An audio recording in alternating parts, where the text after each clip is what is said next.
I am vengeance. I am the night. I am Catman. Hey, Wolfpack, we are back with another surprise stream, doing a tier list on the underrated DC animated universe in honor of the belated Kevin Conroy's birthday. Yeah, I'm doing this as a special request. Somebody asked me if I would talk about some Kevin Conroy related topic for a tier list since today is his birthday, or it would have been if we hadn't lost him. Yeah, Kevin Conroy is great, so I decided to talk about basically Conroy's star-making role, the DC animated universe. Everything from the DCAU, Kevin Conroy's hit shows, his spin-offs, and all the shows he was attached to, and some extra like Static Shock. Yeah, I decided to do a DC animated universe tier list ranking, making sure everything works, making sure I got everything, looks like it. Not sure if many people will be joining us tonight because the DCAU is now considered old because DC animation has heavily improved and added a whole new roster of shows as time went on, but the DC animated universe is classic. I love it. It is one of the greatest superhero universes of all time, and a million times better than the MCU. Alright, yeah, looks like I got the ball rolling. Everything seems to be working.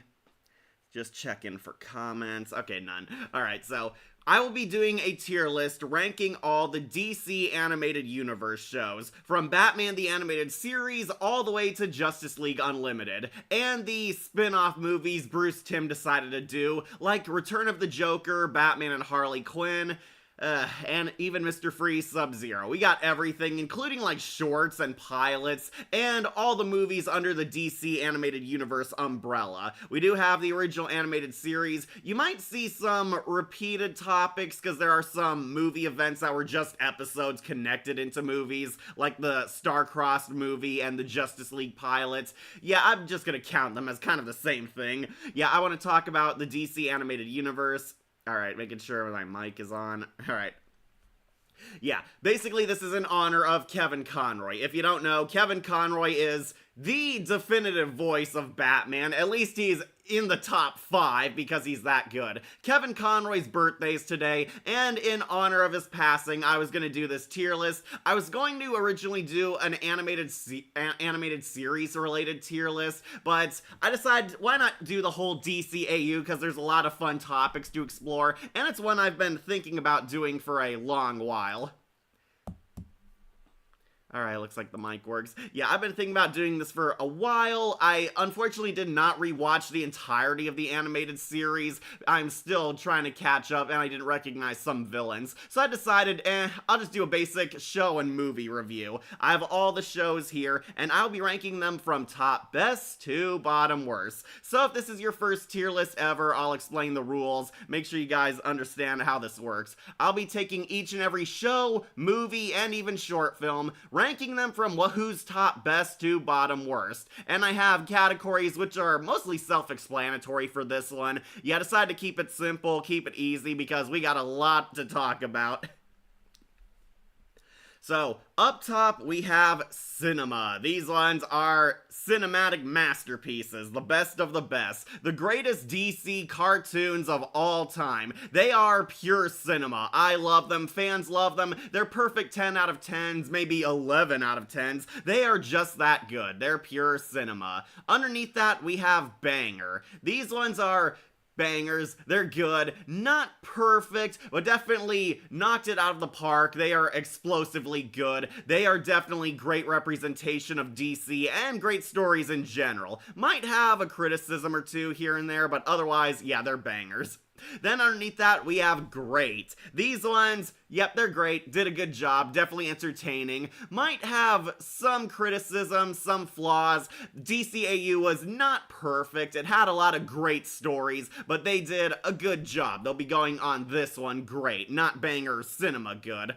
Then right smack in the middle we have okay. These ones are decent, they're fine, they're passable, they're average, they did a good job. They're not the worst things ever, but kind of basic DC stories, and I know you guys are well aware that DC has a lot of standard superhero stories. These ones did an okay job. Then underneath that, we have bad. These ones are lame, they're weak, they're underwhelming, not at all good DC stories, and I think you all might know what's going to go down here, but basically they didn't do all that great a job. Then underneath that, we have Dookie. These ones are terrible, they're Dookies, they're poo bad, they're the worst of the worst. 0 out of 10s, Decayed Skull, Decayed Icon, epic fails. And unfortunately, this list does include some titles which will definitely fall under here. Then underneath that, we have Haven't Seen. I just never watched them, never saw them, no opinions. I heard of them, I might know the basic gist, like the synopsis of them, but haven't seen them, haven't actually watched them. I have no opinions on these. No, these are not the worst of the worst. I just never watched them, and probably won't because some of them are unaired pilots, but yeah, basically I didn't see them. Okay, making sure everything works, making sure I got every title ever. Was trying to stall for time to see if anyone else would be watching.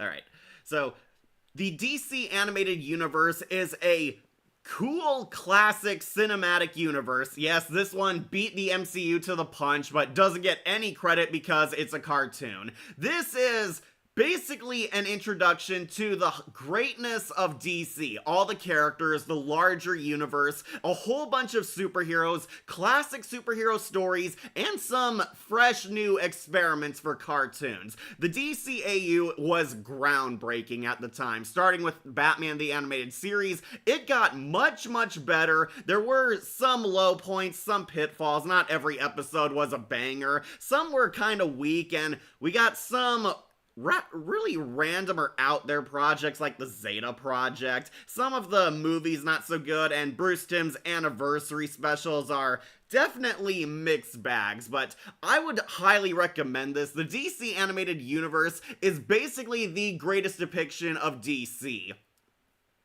A lot of definitive versions of iconic characters. The DCAU had a huge impact on comics. Mr. Freeze got reinvented for the DC universe thanks to his Heart of Ice episode because it was that good. A lot of our views on certain characters were helped shape by this cartoon universe because they were that good. We got to see Batman, Batman Beyond, Superman, the Justice League. Sadly, Wonder Woman never had a cartoon because Wonder Woman's copyright owners were very stingy with using her. The DCAU almost never had Wonder Woman. I know a lot of people cry and moan like, why didn't Diana get her own series? Yet blame her copyright owners. Bruce Timm and Paul Dini were the heads of this universe. They had to jump through so many hoops to get half these characters, and it's actually a miracle they accomplished so much greatness through this universe. Yeah, Paul Dini was the head writer and possibly the visionary behind this universe. Bruce Timm animated a lot. He did write some too. He wrote a lot of stories, gave the characters their classic designs. We also got to see a lot of famous big names in Hollywood, DC, and even animation. Dwayne McDuffie was on this show. Tom Ruger did Animaniacs, and Tiny Toons got his start on this show. Yeah, a lot of big names, and Shirley Walker, who did a lot of kick-ass music soundtracks all the way to the end of her career. Yeah, she got a huge name from this show. A lot of careers were launched through this animated universe, and a lot of fantastic, epic depictions of our favorite characters came through the DC animated universe. It was huge. It lasted for almost like 10 to 15 years. It started with Batman the Animated Series, technically ended with Justice League Unlimited back in like 2006, 2007. It lasted quite a while, like almost 20 years. Alas, the franchise came to an end, and DC wanted to do some new reimaginings and new depictions of these classic characters, but every now and then it gets referenced. We see Bruce Timm or Paul Dini or one of the other creators doing an anniversary special like Batman and Harley Quinn or Justice League versus the Fatal Five, and unfortunately the Crisis on Infinite Earths movie also gave them cameos. But yeah, this universe, it is great. It is DC's MCU. That's how great it is. And unlike the MCU, it knew when to end on a high note instead of going on forever to the point of ruining their saga. Hey, Cat, how are you? Hey, Saga, I'm fine. Today, got some stuff from the swap meet. Okay, good. 10 cards for free. Wow, that is lucky. The DCAU, the golden age of DC. Thank you, Shadowlink. Glad you made this.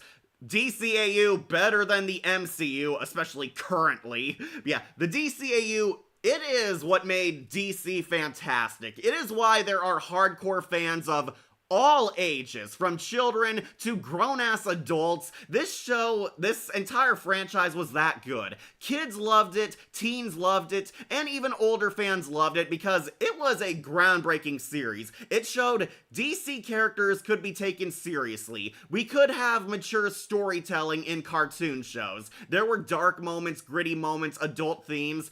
Pretty much everyone from all walks of life loved this franchise, or at least a show that came from this franchise.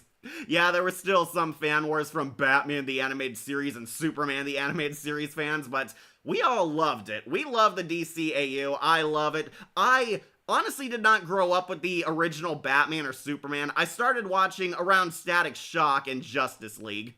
A lot of fun memories with those shows. Those were classic. But yeah, I was not born yet when the show started with Batman the Animated Series or Superman. I got into it much later, around the middle of its great height.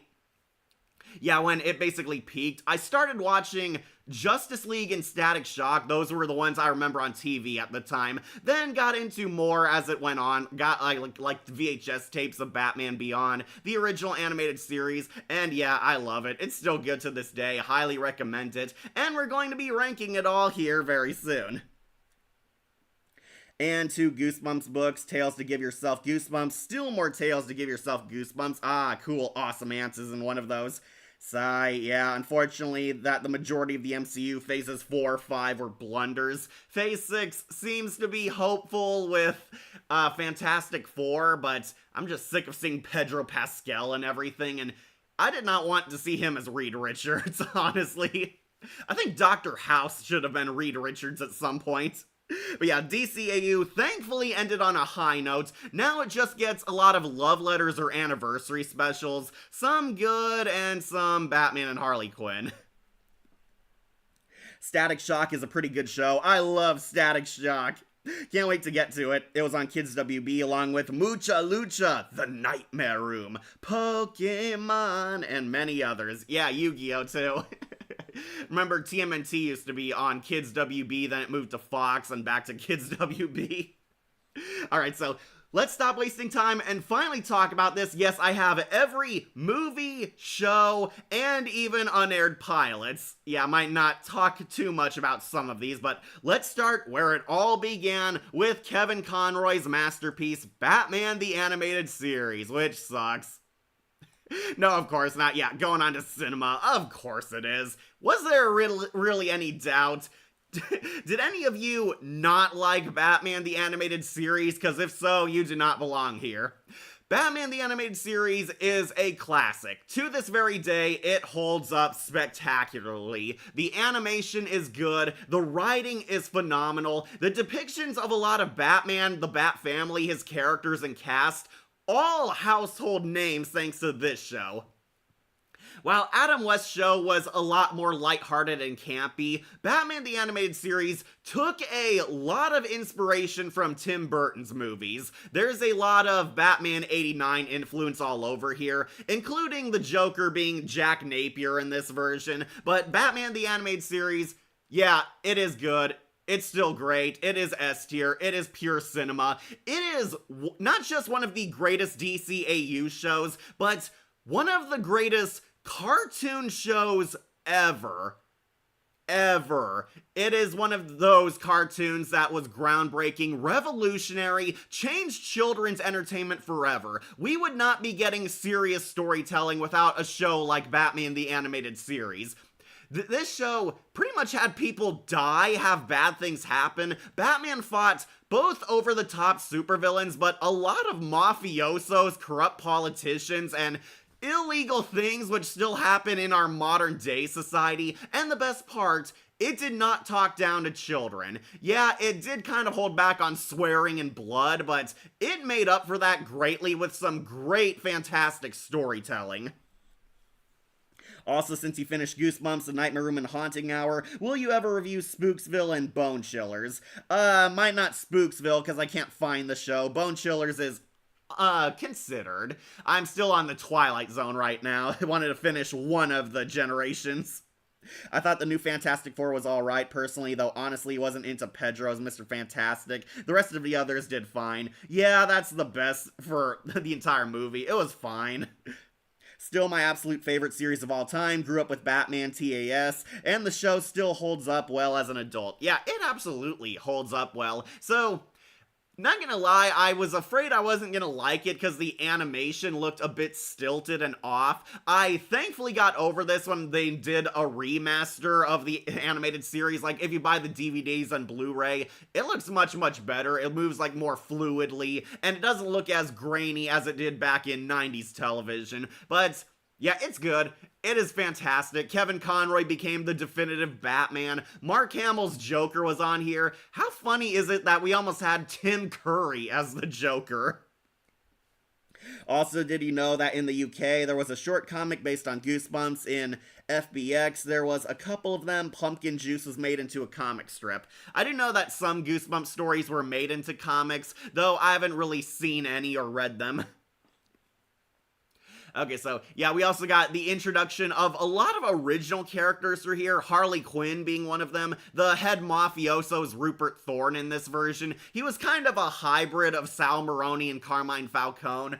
Mr. Freeze got completely reinvented thanks to this cartoon. If you read the old comics before the animated series, Mr. Freeze was basically a generic thug with an ice gimmick. Here, he got turned into a Shakespearean tragedy. Michael Ansara had the definitive Mr. Freeze voice, though I will argue Maurice LaMarche also did fantastic. Yeah, Mr. Freeze got his complete makeover, which completely changed how he was in the comics. That was how influential this show was. Bob Hastings, still one of my favorite Commissioner Gordons ever. Harvey Bullock actually became a household name thanks to this cartoon. Bullock was the bumbling cop to Jim Gordon's more straight, serious cop. We also got to see Renee Montoya introduced through this show, who became a staple for the GCPD cast. Lauren Lester plays Robin. He's fine. I liked him better as Nightwing. We'll get to that soon. We also have the Red Sky seasons on here.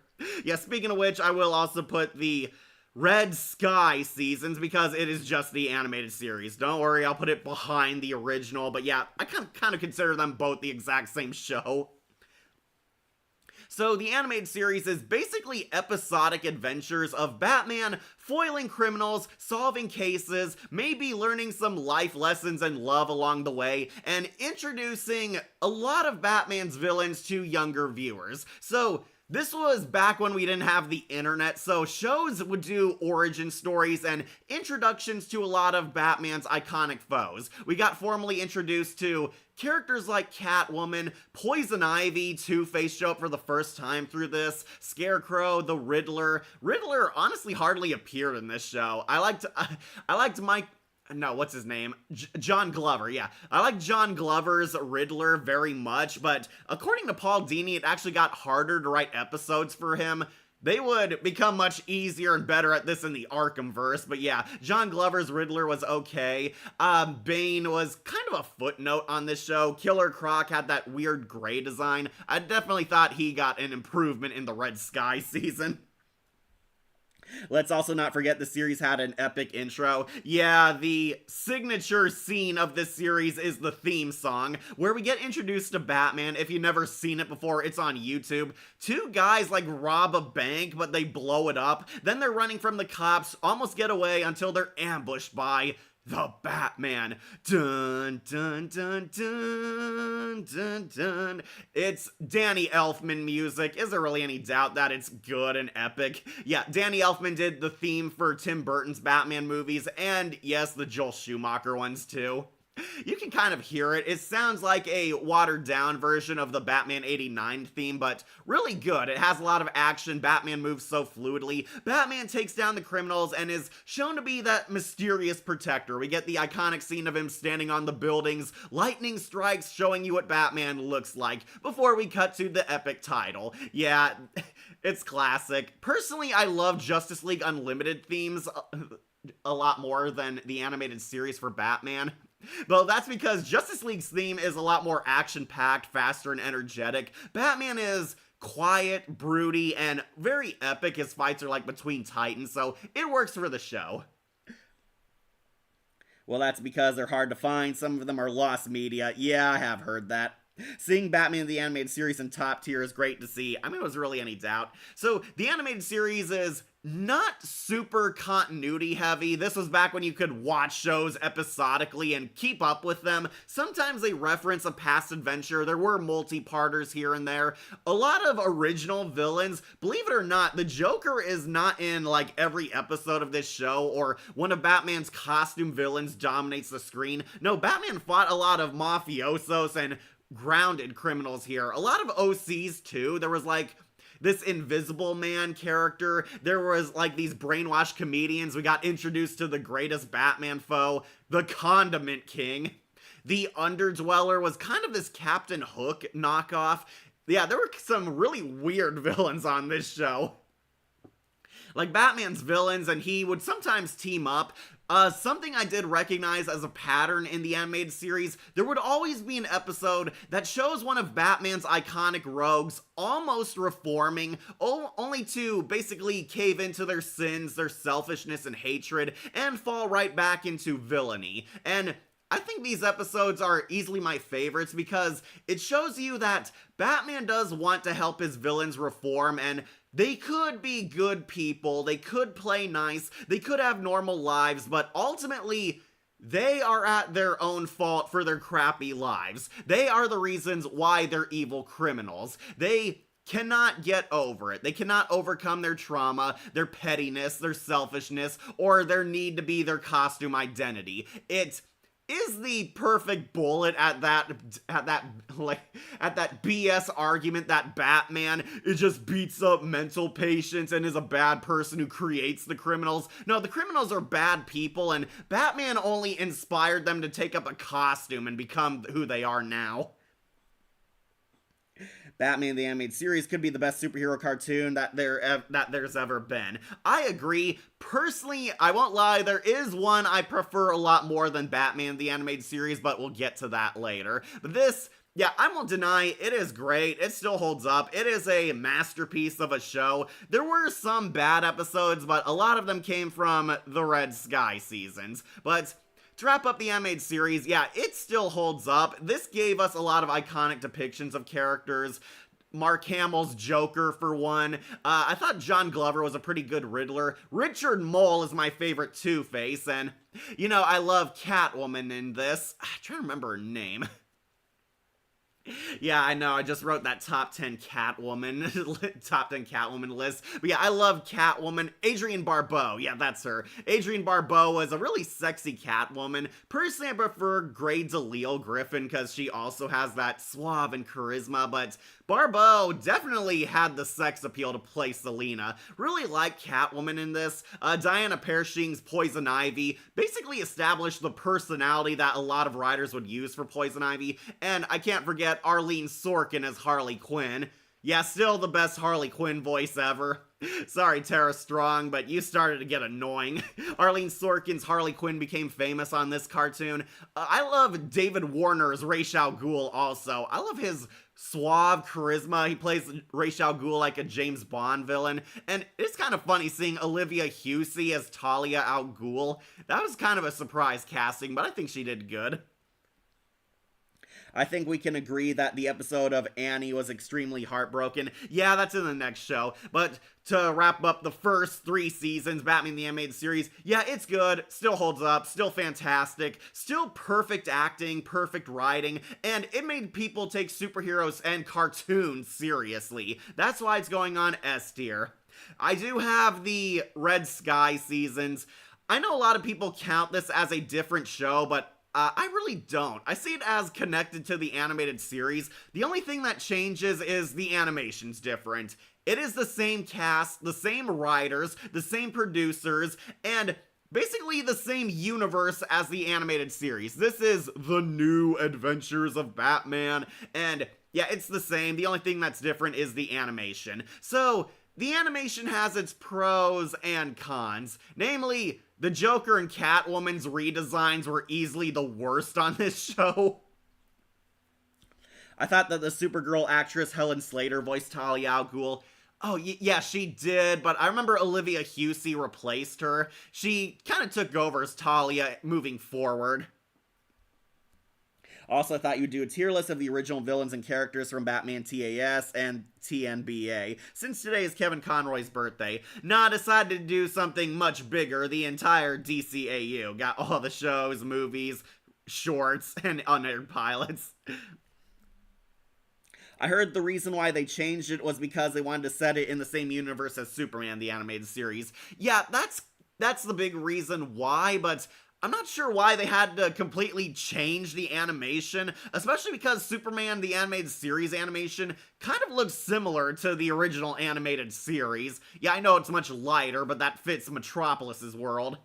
But yeah, the Red Sky seasons changed the animation. There are some good redesigns. Scarecrow, he looks sick in this show. Jeffrey Combs' Scarecrow is really creepier in this season compared to the goofy Wizard of Oz look he had in the original seasons. And Killer Croc is actually green. I consider that a huge step up to the weird gray goblin crocodile he was.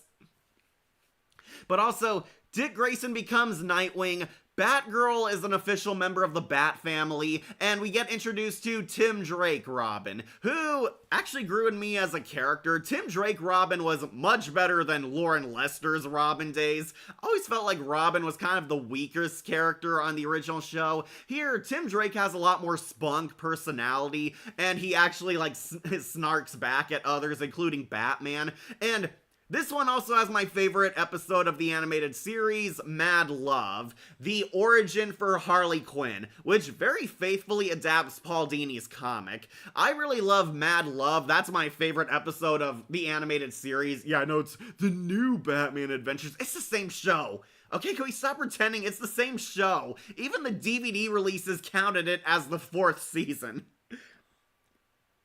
Something that I felt confused about is whether or not Batman and Harley Quinn is a part of this continuity or not. Well, it's on this tier list, so yeah, we're gonna be counting it. I know you guys have a lot of words to say about that.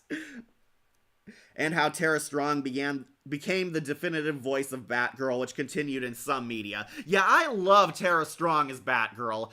I did not like Mary Kay Bergman's Batgirl. She sounded a lot older than she was supposed to be. Yeah, sorry, this is one of the only negatives I have with the animated series. Batgirl's voice felt really off. Like, her Barbara sounded a lot older than she was supposed to be, and her design was not really good. It was comic accurate, but it did not fit with the animation style of the classic show. Tara Strong's Batgirl, much better. Huge improvement. Like her outfit, like her personality, like Tara Strong's suave charisma, how she's the playful member of the Bat family. Yeah, I loved her new outfit too with the yellow. And the original Robin, Dick Grayson, became a lot better as Nightwing. Nightwing is so cooler. He is badass, he's confident, he isn't made a fool of like he was in the original animated series, and Lauren Lester actually shows he can act dark and dramatically. Yeah, of course, I do like the episode where Nightwing and Catwoman team up, but that's because I'm a Catwoman simp. Catwoman's design was kind of weird. She has like a sexy Felix the Cat look. It was kind of jarring. You kind of question if Catwoman was even human with her look. Though, I think we all agree the Joker's design was the most polarizing. Mark Hamill is still funny. He moves well, but those eyes... The Joker, looks like a Warner sibling from Animaniacs, and it is kind of off-putting. Hello, sorry I'm late. Hey, Yara, we're not too far. Only covered 2 shows out of 20. Yeah. Growing Pains was my favorite. Oh yeah, with the little girl Tim Drake falls in love with, and she's actually a part of Clayface. We're thinking about reviewing that episode. Wolf really loves it because... the animation studio who did My Neighbor Totoro did the animation. Yeah, you can really tell it was an anime studio who handled this episode. Yeah, again, kind of why I defend the Red Sky seasons. Say what you will about the redesigns, the animation moved fluidly. It looked very flashy, a lot better than the old show, but yeah, some of those redesigns really stuck out. Not weirder than Joker's, yeah. Off-putting, take a look at the Creeper. That's right, the Creeper is introduced in this show. This is still the only time Gotham News reporter Jack Ryder became the Creeper. I was so pissed the Arkhamverse kept setting Jack Ryder up like he was going to become the Creeper. No, he doesn't. What a waste, right? Yeah, Jeff Bennett's Creeper, who was basically Freakazoid in Batman the Animated Series. That's one of the funniest episodes, honestly. I also love Joker's Millions. That was in the Red Sky season, and it is a barrel of laughs. Mark Hamill and Arlene Sorkin were definitely having fun on this show. You could tell why Mark Hamill kept coming back as the Joker, because he got to be super funny and psychotic. Of course, we know the biggest innuendo of Batman the Animated Series, the ultimate thrill because of that scene. Yeah, original character Roxy Rocket. Bruce Timm created excellent female characters on this show. And Roxy Rocket, they really got away with a lot thanks to this character. I know Harley Quinn and Joker and even Poison Ivy make like some lewd innuendos or comments, but Roxy Rocket kind of blew away with all the symbolism. I heard they originally wanted to put the Creeper in the animated series, but couldn't find a plot for it. Well, thankfully they fixed that. And then I'd move on to Justice League and Static Shock territory. Yeah, I love Justice League and Static Shock. We'll get to those shows soon enough, but to wrap up, yeah, I do think the Red Sky seasons belongs in the same S tier as the original animated series. Worst episode, easily Farmer Brown and his genetically engineered animals. That one was just pure dumb and kind of out there even for Batman the Animated Series.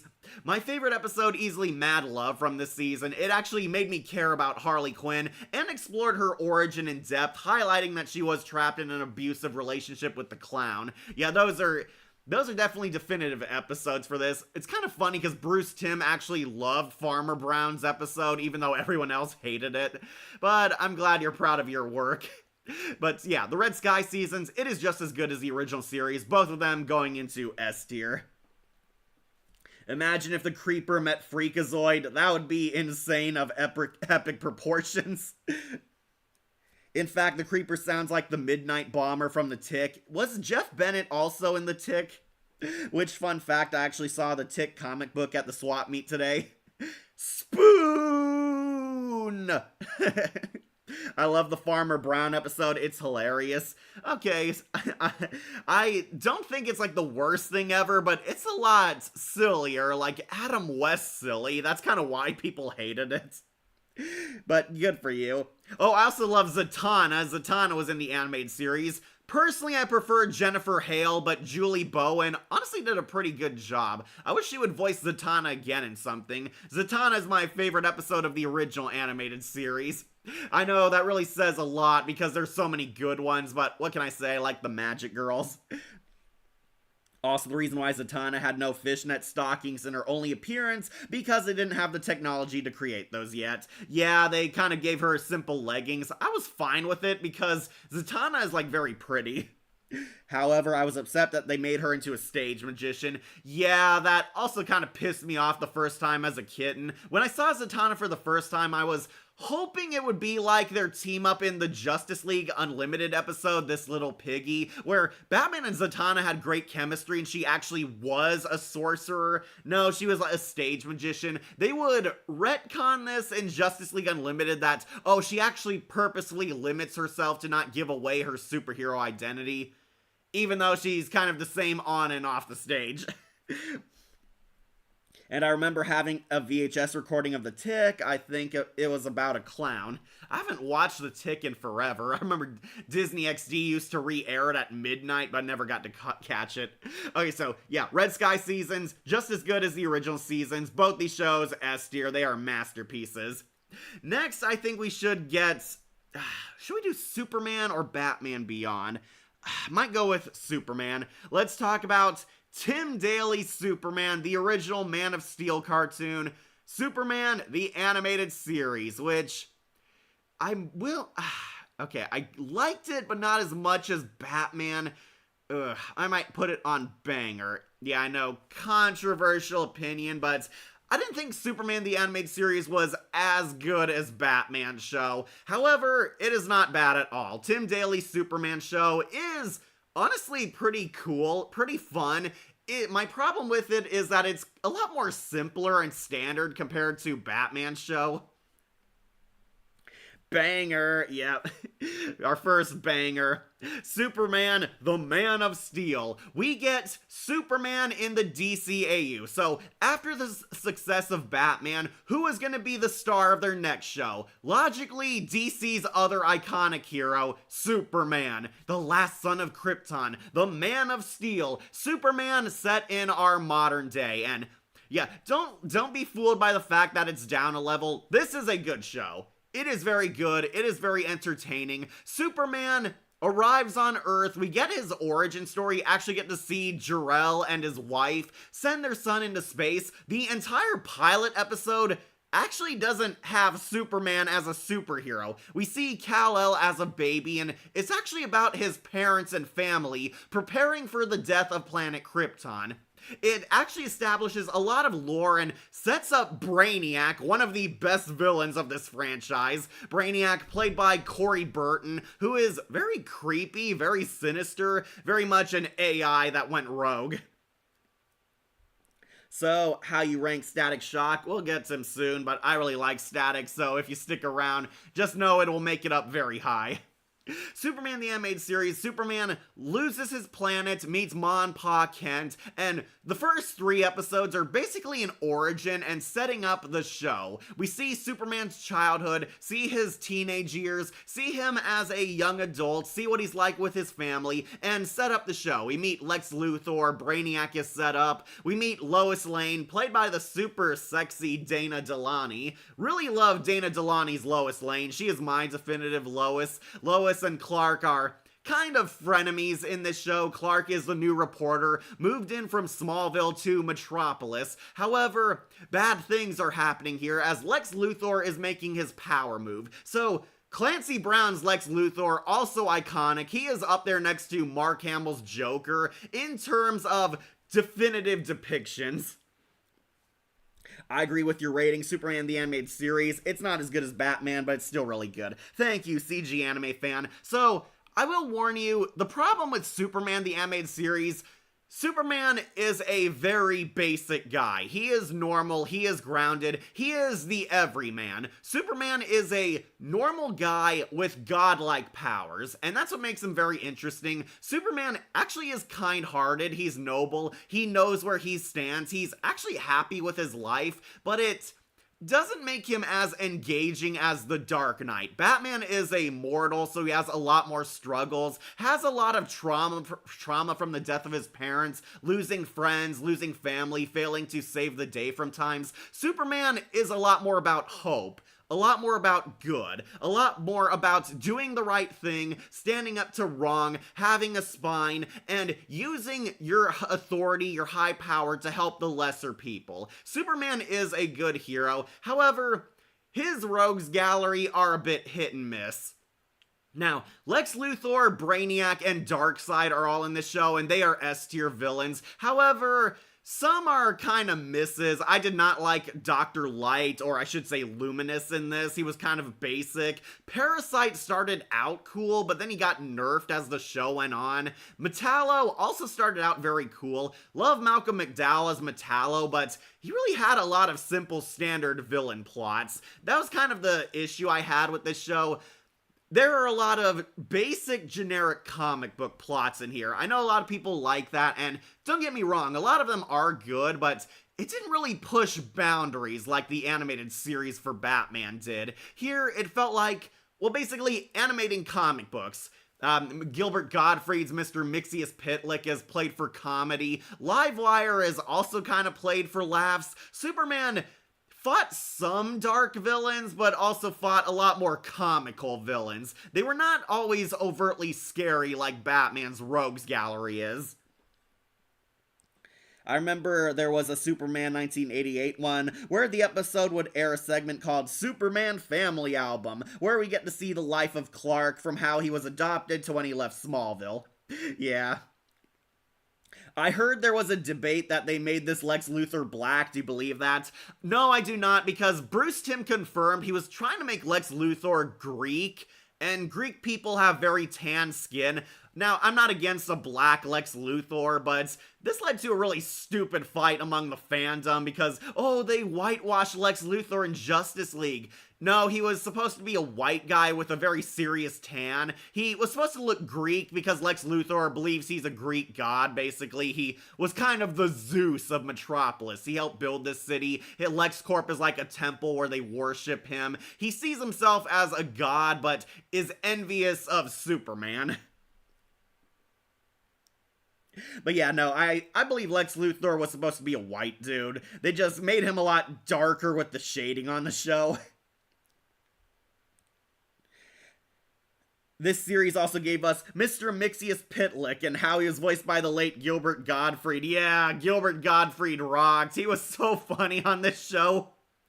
Personally, I thought he was funnier on The Tale of Station 109.1, but Mixius Pitlick became a household name thanks to Gilbert Gottfried. He's like this little man with a big head. Now it's Mixed Spitz Lick.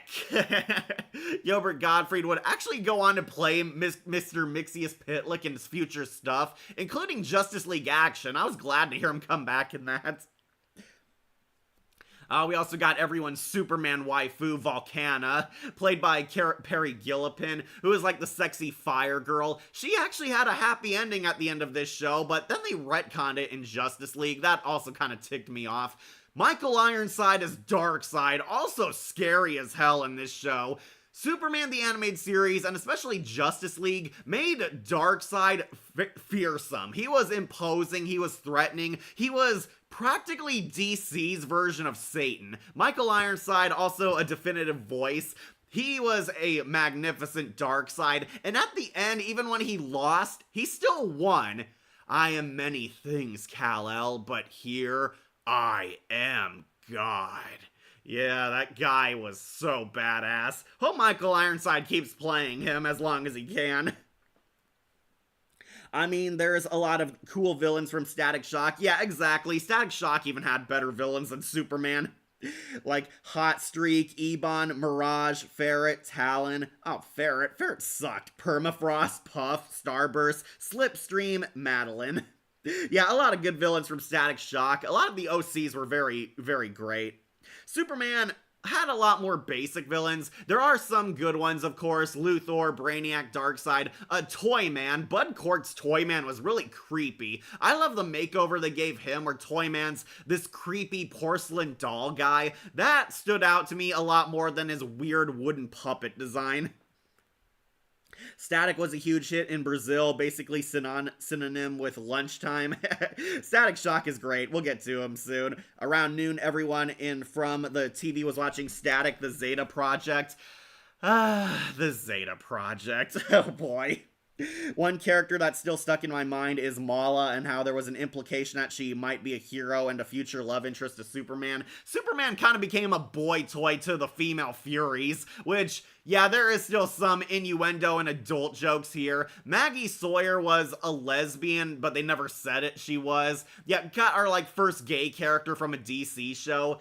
Dan Turpin also had a tragic death scene here. There were some dark moments, but not as scary as Batman's. I think the darkest thing that happened is Dan Turpin got vaporized by Darkseid. Yeah, my brother Wolf still laughs at the scene where Darkseid looks like he's gonna shoot Superman, but Darkseid can curve his lasers, and he went around Superman shot Dan Turpin because he dare mouth off to him. Oh yeah, Supergirl was also pretty cool. Justice League and Justice League Unlimited. We do have Batman Beyond in between, so one more. This is a fair placement. Superman the Animated Series is good, but not as good as Batman. Yeah, I think it's an A-tier show. It is entertaining. There was some interesting plots. There were a lot of definitive voices here too. Corey Burton's Brainiac, Michael Ironside's Darkseid, and especially Clancy Brown as Lex Luthor. He would voice Luthor for 20 years after this show. Tim Daly was a good Superman, but I do think George Newborn is just a smidge better. Yeah, we'll get to Newborn Superman soon enough, but I think the show is pretty good. It's a banger. Not as groundbreaking as Batman's show. Honestly, my only problem with it is that some of the plots were really basic, very simple, and standard comic book storytelling. They could have gone a lot deeper with some of these ideas, but there were iconic moments from this show. Namely, the team up with Batman. Oh yeah, speaking of which, World's Finest, the Superman and Batman movie. Yeah, going on to S tier. Was there really any doubt? This is the good Batman versus Superman movie. There is not a doubt in my mind. This is fantastic. This is the first actual crossover between DCAU shows.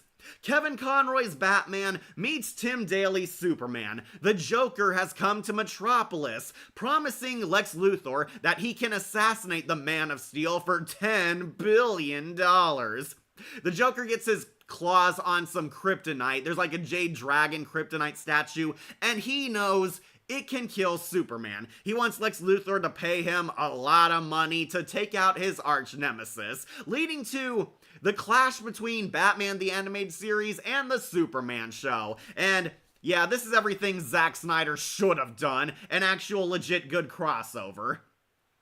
So I know I talked about it like a million times on these tier lists, but yeah, this movie is really good. It showcases the best and worst of Batman and Superman. Batman and Superman start out initially as rivals, not full-blown enemies, but they do not care for the other vigilante heroes' methods or styles, but slowly grow to trust and rely on each other. Batman gains a newfound appreciation for the Man of Steel, and Superman understands that Batman is important. We also get a lot of funny interactions between their iconic villains. Joker and Lex Luthor form a very rocky alliance. It's clear Luthor doesn't like him. Mercy Graves and Harley Quinn get into sexy cat fights, and Clancy Brown and Mark Hamill bounce off each other perfectly here, and do a lot of establishment for their shows. Why should I pay you to kill Superman when you can't even kill a mere mortal? There's nothing mere about that, mortal. Yeah, Joker's smartest thing he ever said. Mark Hamill definitely having fun here. They even made the Joker's redesign actually menacing in this one. He actually does have some creepy moments here. But Batman and Superman basically come together. They realize the others have strengths that they don't, realize that they have limits. Batman actually gets saved by Superman a few times compared to Zack Snyder's pile of crap where Batman was clearly favored all throughout the movie. Michael Ironside is goated as Darkseid, I agree. I am many things, Kal-El, but here I am God. This is a fair placement. Superman the Animated Series is good, but not as good as Batman. Yeah, that was kind of the falter. Though the movie, yeah, it's iconic. Heavily recommend watching this instead of Zack Snyder's crap. Toyman's origins was kind of sad, I agree. How his father was arrested for Bruno Mannheim's actions. What amazed me if how he was able to create those deadly toys. It's implied his dad might have taught him because his dad was like a toy maker himself, and Toyman upgraded the designs into like weapons. My favorite episode of Static Shock is Frozen Out. Yeah, I love that. Attack of the Living Brain People, Tantrum, Child's Play, and some I can't think of. The racism episode too. Everybody's been talking nonstop about how good that is and how old television was better at calling out racism than the current TV state. There was a dark ending in the late Clark Kent. Oh yeah, where the detective figures out, wait, there's no way he could have survived that car bombing unless he's Superman. And he's in the execution chamber getting death gas, so the secret dies with him. Yeah, the late Clark Kent. He tried to kill Clark Kent. We believe he's dead, but he miraculously survived, and this corrupt cop did it, and he's in like the death gas chamber, and he figures it out too late. Yeah, he was gassed after he discovered Superman as Clark Kent, but yeah, he took it to his grave. Absolutely way better than the Snyderverse Batman v Superman. Absolutely, especially because Lex Luthor and Joker are the actual villains and not Batman and Superman themselves. Okay, so yada yada yada, Batman and Superman learn to get along, they both fight over Lois Lane in a hilarious love triangle, Luthor and Joker both try to betray each other, Joker nearly destroys all of Metropolis with his super jet, but Batman and Superman finally use teamwork to take down the evil villains, and it seems like the Joker died for like the 20th time. Puddin'? At this rate, he probably is. Dang, Batman's got a dark sense of humor. Harley Quinn is thrown to the nut house where she won't be seen again until the Red Sky series. And Batman and Superman become best friends, hinting at a future partnership. Yeah, wink wink, Justice League is on the way. Yeah, it's a good movie. It is S tier. It still holds up well. Heavily recommend watching this one instead of the Zack Snyder movie. It's better written, better acted, great effects, great animation, and actually faithful to your favorite comic characters. It is pure cinema. We know that the reason why is because the Joker is broke because of Batman's foiling him. Exactly. The funny thing of that film is how during Joker and Luthor's meeting, Harley Quinn and the limo woman, her name's Mercy Graves, they're attacking each other. Yeah, it's Mercy Graves. Mercy Graves is Lex Luthor's Harley Quinn. She's his sexy bodyguard, chauffeur, assistant. She does anything Luthor commands. They actually gave her a very interesting backstory, and honestly really tragic. They have their own mad love, but Mercy Graves would thankfully break up with Luthor by the time of Justice League. Back then, they didn't patronize children and teens. Exactly, that's what made it so good. Or at least not that much. There were some child-friendly stories and comedy episodes, but they did not talk down to kids. That's why it was good. Okay, I think we're almost out of animated series turf. I know a lot of people want me to jump to Justice League, but there was some stuff in between. Alright, for the heck of it, we'll do Static Shock. Static Shock, superhero Static Shock. Woo woo! Static Shock, going on to S tier. Yeah, I love it, and I will be putting it above the Red Sky seasons.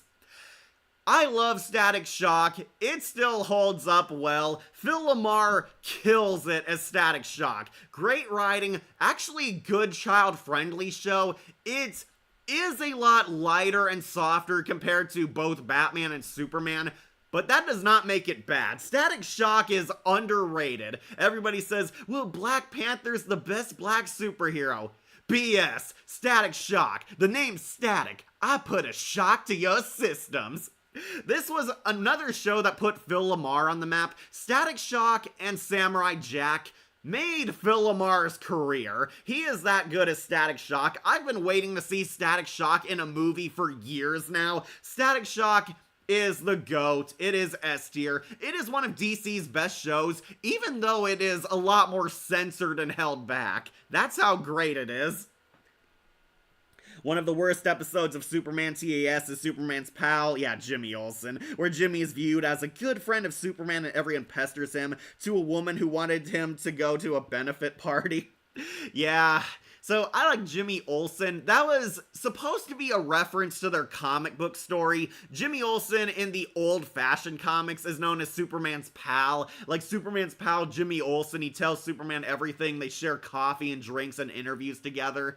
It was a reference to the Silver Age of comics. It was kind of cute, but yeah, the episode was really goofy and silly, even for Superman standards.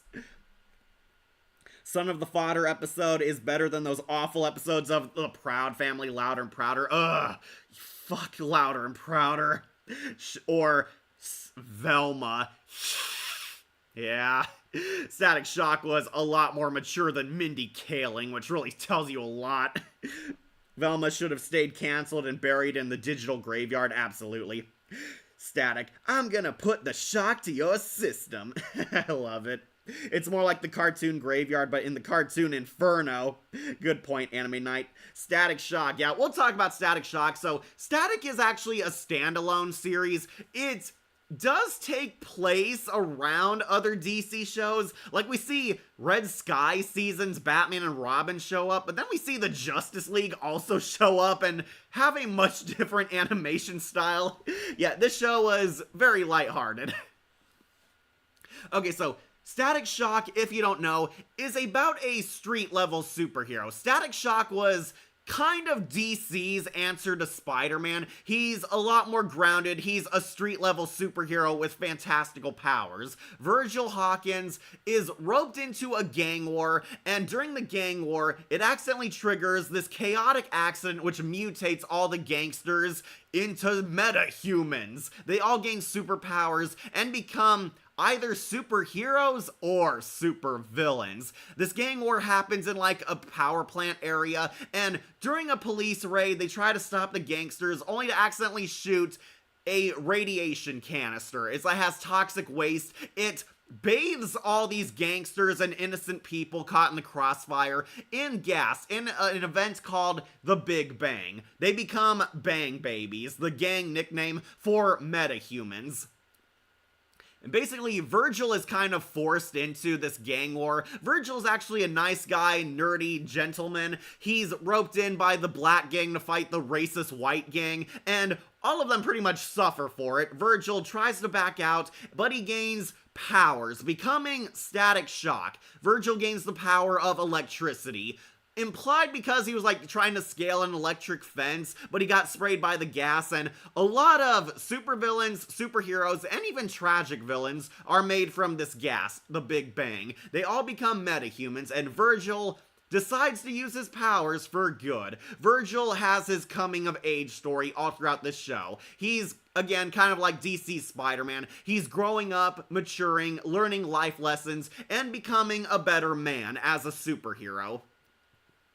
We have Virgil. He fights actually a pretty interesting and creative assortment of villains. We all know Ebon, he's the scary Shadow Man. Hot Streak, the racist white guy with fire powers. Alpha, who's kind of like the Norman Osborn of the show. Evil businessman trying to cover up his illegal practices. Rubber Band Man, who starts out as a villain, then becomes an anti-hero, then an actual friend of Virgil. Virgil has a lot of slice of life adventures. He learns life lessons, learns like to stop lying, to mature, take responsibility, stand up to bullying, stand up to drugs, help his friends when they need help, that kind of stuff. Richie, played by my favorite voice actor, Jason Marsden, is the sassy best friend. He becomes Gear in the final season.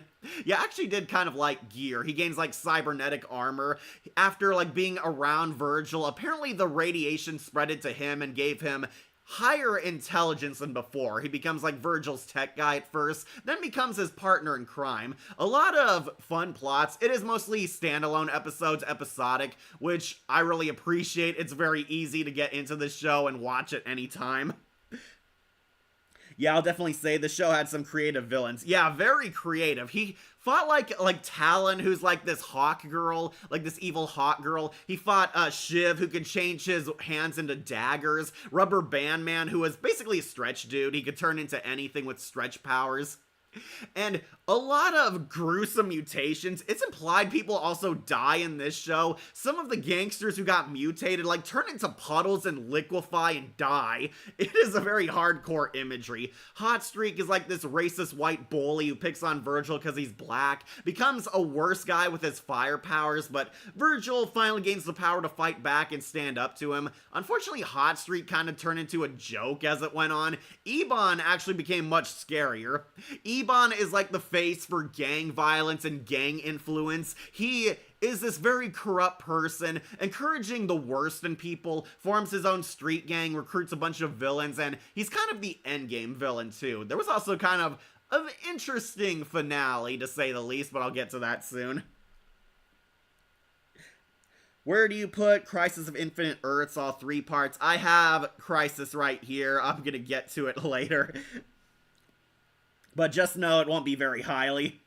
The Toy Man appears in Static Shock. Static crosses over with these other series. Like, he teams up with Red Sky, Batman, and Tim Drake Robin. They, like, fight the Joker, who's recruiting Ebon's gang. He teams up with Superman. They weirdly kind of finish a storyline from Superman the Animated Series where Toyman is like stalking one of his toy girls, Darcy. Superman saved her and she got a new life and career in Virgil Hawkins' town. She's like a teacher. Toyman shows up and is stalking her again. Superman teams up with Static Shock, and yeah, I was really impressed by this. This was actually my introduction to Superman, seeing him on Static Shock. And Superman is a lot more friendlier than Batman was. But the weirdest one I will say is the Justice League crossover. Static like teams up with the Justice League and they fight Brainiac, and it is much more watered down compared to the Justice League show, and very bizarre because they changed the animation styles for all the characters. Like, it is so weird seeing Bruce drawn in his animated series form, then his Justice League form, then his Batman Beyond form, and all the animations are like so different. It is kind of bizarre. Oh yeah, Static also meets Terry McGinnis, Batman Beyond. Yeah, the show got really weird. Don't you dare insult Proud Family. I'm insulting Louder and Prouder, the revival seasons, which suck. There was a crossover between Superman and Static. There was a crossover with Static and everyone. Static met the animated series of Batman, Superman, Batman Beyond, and the Justice League. The Justice League I felt was the weirdest one because the animation styles look way too different. Though it was kind of funny seeing him in Neo Gotham and Batman Beyond. Terry actually had to learn a lesson to lighten up. Yeah, like the crossover, which had Darla defeated once and for all. Yeah, Darcy. Darcy was actually evil the whole time and was using Toyman. She lured Superman and Static into a trap. Darcy wanted to become an organic being, and she trapped Static's love interest. I think her name was Daisy. Yeah, Daisy is the new love interest for Virgil in the second season. She almost gets her brain swapped by Darcy, but Toyman planned ahead and had a safety feature that would kill her if she ever turned against him. And yeah, Darcy actually dies in this. Though, it's okay, she's a robot, so no children will be scarred. Bang baby is an appropriate word for mutant, and actually it was a warehouse, not a power plant. Well, okay, they had like a bunch of canisters from a power plant in there. They were like nuclear canisters. Yeah, Crisis on Infinite Earths will not be placed very highly, James. One episode that sticks to my head when Static went back in time to save his mom and even revealed his identity to her. Well, she wouldn't know who Static Shock is because she died. Yet Static's mom is dead. His dad is still very much alive. His dad is Martin Luther King Jr. Yeah, I always thought that even when I was a kid watching it. Static's dad, Mr. Hawkins, is blatantly Martin Luther King Jr., but it kind of made the show fun. Kevin Michael Richardson voices him, and it's kind of funny because Richardson and Phil Lamar were like the same age at the time. Static's sister was kind of a bitch, but she got better and showed she did care about him. There was a lot of good episodes here, like gang violence, not using guns, standing up to bullying, Static looking up to an African hero. He like looks up to like this weird like Spider-Man Zorro character. Yeah, I can't remember his name, but yeah, he was like nicknamed after a spider god. Static actually looks up to him, and he actually teaches him a lesson saying, oh, you shouldn't look up to heroes because of the color of their skin. You should look up to them because they're moral, they do what's right, and that's actually a pretty good lesson. Like, we don't get enough of that today. It's like, I look up to him because he's the same race as me, but no, he says, no, you should look up to me because I do good things. And he says, I look up to you, Static, because you do good things and you didn't even need my influence, and the color of your skin doesn't matter. That's actually a pretty powerful and mature lesson from the show, though I know you all love the racism episode.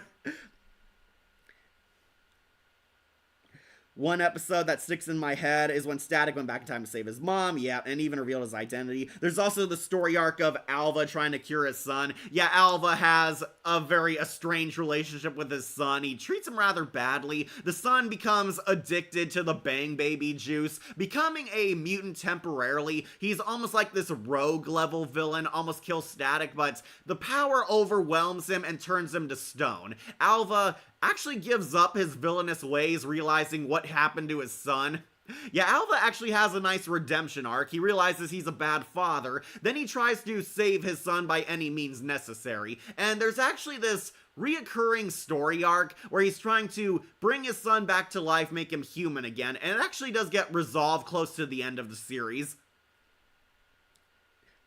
Patton Oswalt got his start on the show as one of those evil geniuses. Oh yeah, Mr. Specs and Mr. What was his other name? Yeah, I know they're like Specs and Gloves or something like that. They're like a nickname off of Science. Don't forget Aquamarina. Yeah, she was the water girl. Aquamarina had really cool powers. I would be surprised if she influenced a lot of characters. She was like a living element. Aquamarina was Hot Streak's abused girlfriend, and he was actually trying to ruin her chances of getting a cure. Aquamarina fought back. She nearly destroyed the city to kill Hot Streak, but Static helped cured her. Yeah, some of the mutants actually hate their superpowers and want to become normal. A lot of tragic villains. And there was, Shebang. I remember her. So Shebang started out cool, but then they started, like, showering her in a lot of favoritism. She was weirdly like this test tube baby. She was created in a laboratory. She was like the first metahuman child. Her parents are like taken hostage. She teams up with Static to fight them. She was like the obvious girl power superhero. A lot more tolerable than modern examples for sure, but I kind of wish they did more with her, but she only appeared in like 3 episodes. When I heard Hot Streak, I can only imagine Jack Spicer with a major change. Well, it was Danny Kuchsky. This was back when, like, Danny Kuchsky was voice acting everywhere. He was, like, in a bunch of CW and Kids WB shows. I remember Danny Kuchsky was Hot Streak, Jack Spicer, Montana Max from Tiny Toons. He was, like, all over the place back in the day. Who was not a Bang baby, but genetic clone, but not a tragic as Mewtwo. Yeah, Shebang was like created to be a superhero, but the scientists got too attached to her and tried to have a normal life with her. It said that the Bang babies, or it said that the Big Bang in the metahumans was a metaphor for growing up, but do you believe that? No, I kind of interpreted it differently. I interpreted it as, like, them becoming corrupted, losing their childhood innocence, and becoming, like, literal monsters or heroes based on Static. Oh yeah, the Batman Beyond episode. Great episode, by the way. Yeah, he gets teleported to the future and teams up with Terry McGinnis Batman. Again, kind of weird seeing that they do not change the Batman Beyond animation with the Static animation. Oh yeah, we can't also forget the immortal line, "So, Batman, where's Robin?" "With the Titans." "With who?" "You'll meet them someday." And he did on Young Justice. Just had to wait like 10 years. Yeah, Batman references the Teen Titans, and allegedly there was going to be a crossover with Static Shock and the Teen Titans, but apparently didn't go through. The DC heads decided to invoke that Bat embargo, and it kind of ruined those plans. Oh yeah, Static Shock also meets the Hoop Squad, easily the worst episode. And Shaquille O'Neal. I actually did like the episode where Static meets Shaq. It's called Static Shaq. Very creative, but Shaquille O'Neal was actually funny. Yeah, watch Static Shock meet Shaquille O'Neal, much better than Steel. Watch that episode instead of that god-awful movie. Louder and Prouder is actually good. I don't care what people say. It's more grown up, and the ending of season 3 was amazing.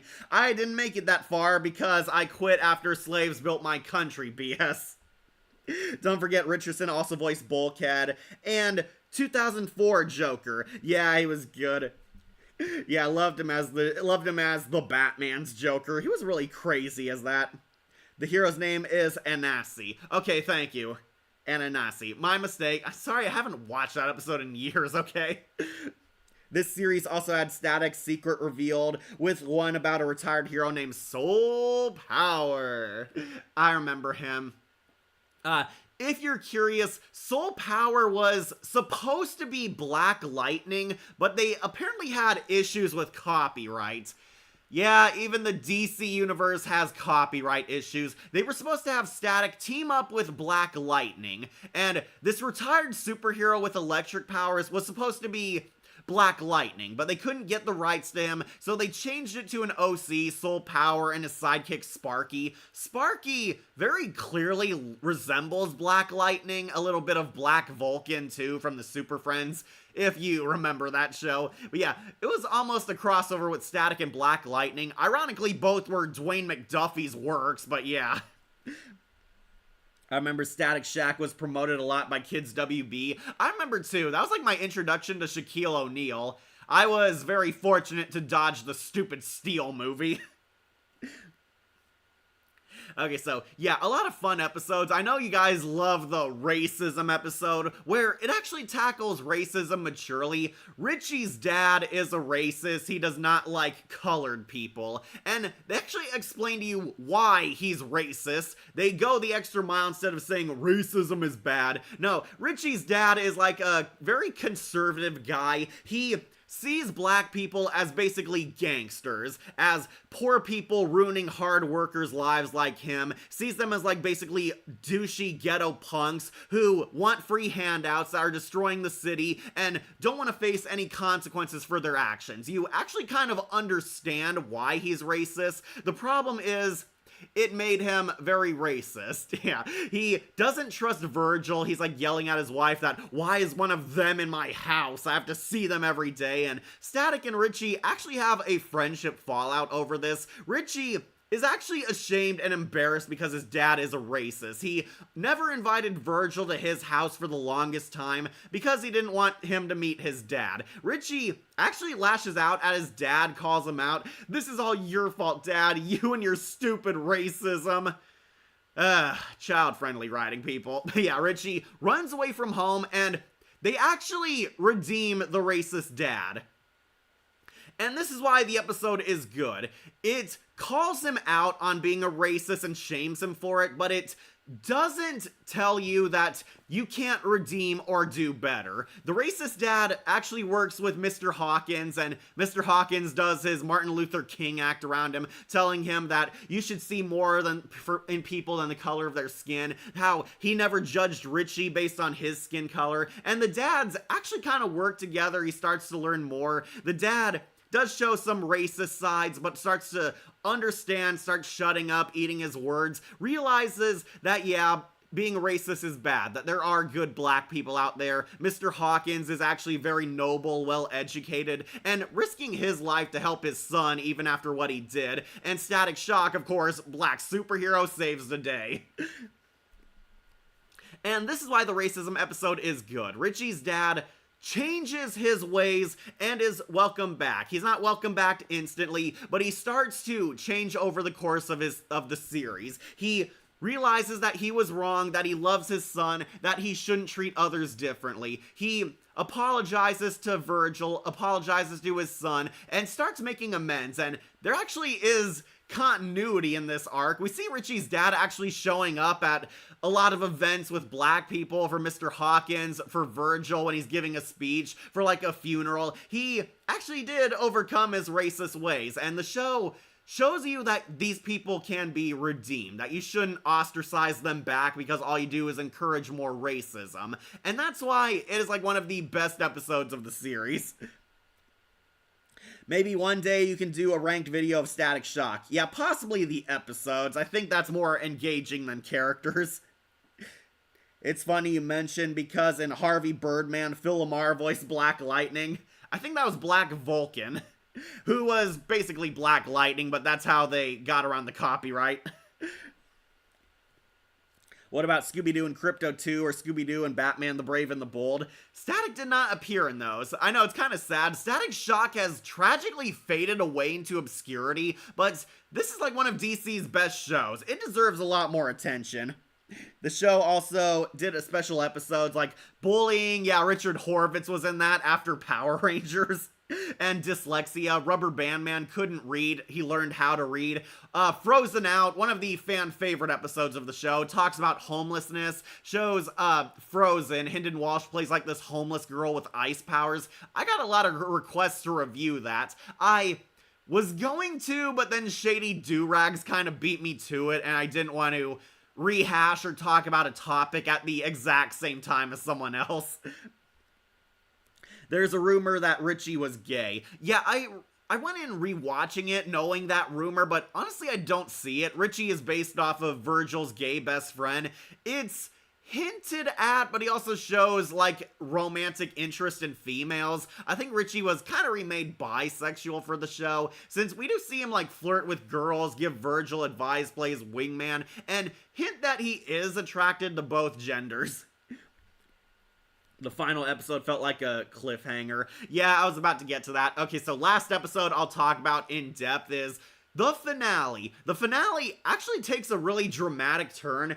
In the final episode, it turns out the Big Bang gas was temporary. The Bang Babies and metahumans are losing their powers. Anyone who was in that gang war or exposed to the gas is being brought down to normal. They're losing their powers, losing their abilities. They're becoming regular humans once more. Unfortunately, this includes Static Shock and Gear. Static and Gear were also Bang Babies who were mutated, and they're losing their powers. Ebon unites all the villains to start a second Big Bang. His ultimate plan is to bathe them all in a second wave of gas, this time at higher and controlled power to make it permanent. And there's a villain civil war going on. Hotstreak and Ebon fight over the last radioactive canister. There's only one left, and there's like a enemy civil war while Static and Gear are trying to save the day.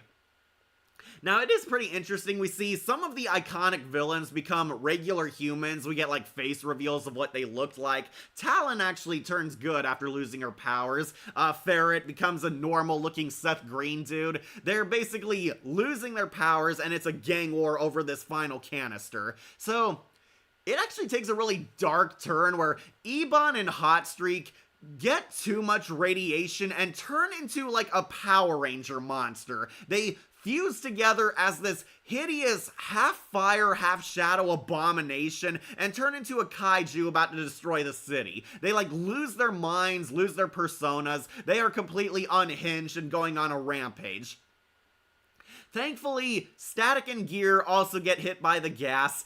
These are the final mutations. Ebon and Hotstreak turn into like a Power Ranger monster, while Static and Gear regain their powers, and it's implied it's permanent based on the Justice League timeline, since Static still has his powers even when he's 60. But yeah, Static and Gear are back, they get their groove back, and have a final battle where it's kept kind of vague, but it's implied that they managed to kill Ebon and Hotstreak. The fusion monster dies. He sinks to the ocean, and they say that's the last we'll ever see of those two, ending on kind of a cliffhanger if they're gone or not, but I think it was their PG way of saying that, yeah, they were destroyed, they're gone. Static and Gear have their powers back and are better off, and crime has miraculously decreased thanks to all of them losing their powers or dying. Or E-Streak. I was actually kind of thrilled that we got to see what Ebon looked like. Ebon kind of looks like Kobe Bryant.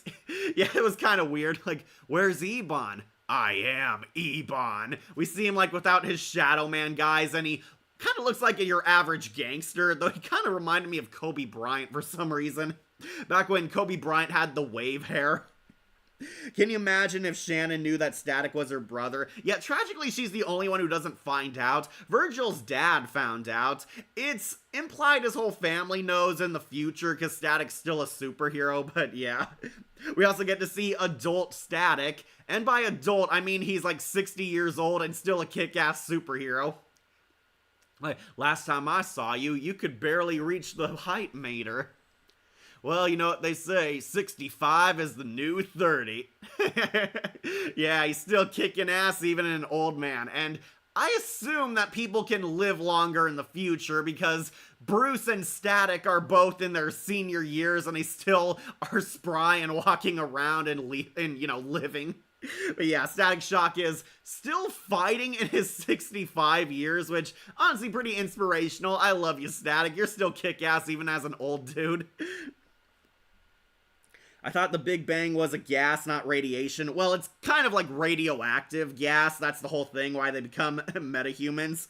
More like Hot Bond. I just remember the Rubber Man guy was voiced by Oscar Proud. That was pretty funny. Remember how after Robert was kidnapped by Puff and Onyx, Static went rogue? Yeah, that was pretty interesting. Like, I like their powers too. She can like create illusions. Richie was actually gay in the original comic. Yeah, I know that. I looked that up. Richie was a gay dude in the comic. In the show, it's kind of implied, but also might not be the case. They kept it really vague. or E Streak. Can you imagine?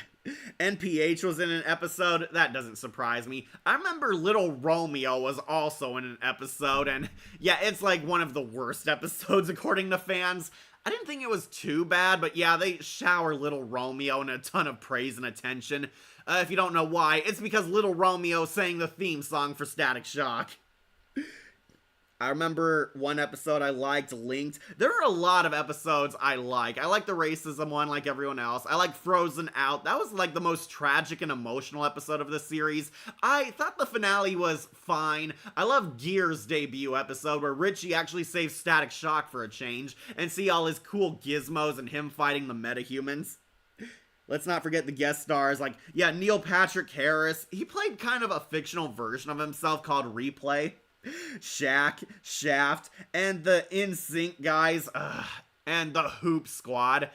Not a big fan of the Hoop Squad, mostly because they didn't get many of the original basketball actors, and they were really shilling hard, like Yao Ming and LeBron James are two of the superheroes. Yeah, spoilers, LeBron James still cannot act, but you know that if you saw Space Jam 2. Little Romeo episode also had Leech. Yeah, Leech was really scary. That was kind of why I thought it wasn't as bad. The villain was really terrifying. He looked like a deformed skeleton man. Actually, it was one of the Backstreet Boys that guest starred. Oh, okay, thank you. Permafrost is basically female Mr. Freeze. Yeah, that's her entire character. She's a tragic little girl version of Mr. Freeze, and she actually gets redeemed in the end. I'm very positive her powers probably wore off since all the metahumans in the Static Show lost their abilities. But okay, yeah. Static Shock still holds up to this day. Yeah, there's some references to old celebrities and musicians, but honestly, it's fun. It is fun, it is mature at times, it is really engaging, the villains are really creative, a lot of original characters came from this show. Phil LaMarr knocks it out of the park as Static Shock. They really get creative with the powers, with the villains, with some of the storytelling, and there was a lot of heart. The messages are done good because they don't talk down to kids. They explain things simply for kids, but also show you that there are consequences and pros to everything you do, and a lot of deep lessons which a lot of current writers seem to struggle with, like racism, sexism, adoption, drugs. A lot of lessons you honestly don't see done anymore, like how bullying is bad and gang violence is evil and corrupting, and very fun villains. Ebon really scary. Leech is also pretty scary too. I wish we got more of him. Alva had a nice redemption arc, and Hot Streak was definitely a funny and amusing villain. There was one Bang Baby who sounded like Fat Albert. It probably was him. Question: the show takes place in Dakota, but which one? I assume North Dakota, because Static doesn't ever appear near Mount Rushmore. Yeah, they call it Dakota, but they never clarify, is it North or South? It was kind of like one of those things like which town Springfield is in. One episode that didn't make sense is how the girl with the power to rewind time managed to erase herself from getting the powers, and how Static and Richie are the only ones who knew about it. Yeah, they kind of cut corners for that plot. The one that sounds like Fat Albert was Slipstream. Okay. I have to rewatch it again. My least favorite mutant was easily Armadillo. He was like this armadillo man, and he had the power to curl up in a ball and bounce. Lame. He was kind of a comic relief villain anyway. But yeah, Static Shock, it is epic, it's electrifying, it is pure cinema. Alright guys, we do gotta move on, we got a ton of other shows. Since we talked about the first young superhero, let's talk about the other one, Terry McGinnis, Batman Beyond, which, shocker, going on to S tier. Yeah, Batman Beyond, also excellent, also kick-ass, also fun, and it made Will Friedle a household name for a lot of people who enjoy his voice acting. Batman Beyond is Batman in the future! And it is an epic show, so while Static Shock was lighthearted, Batman Beyond was a lot darker, a lot more dead serious, and at times almost more mature than the original animated series.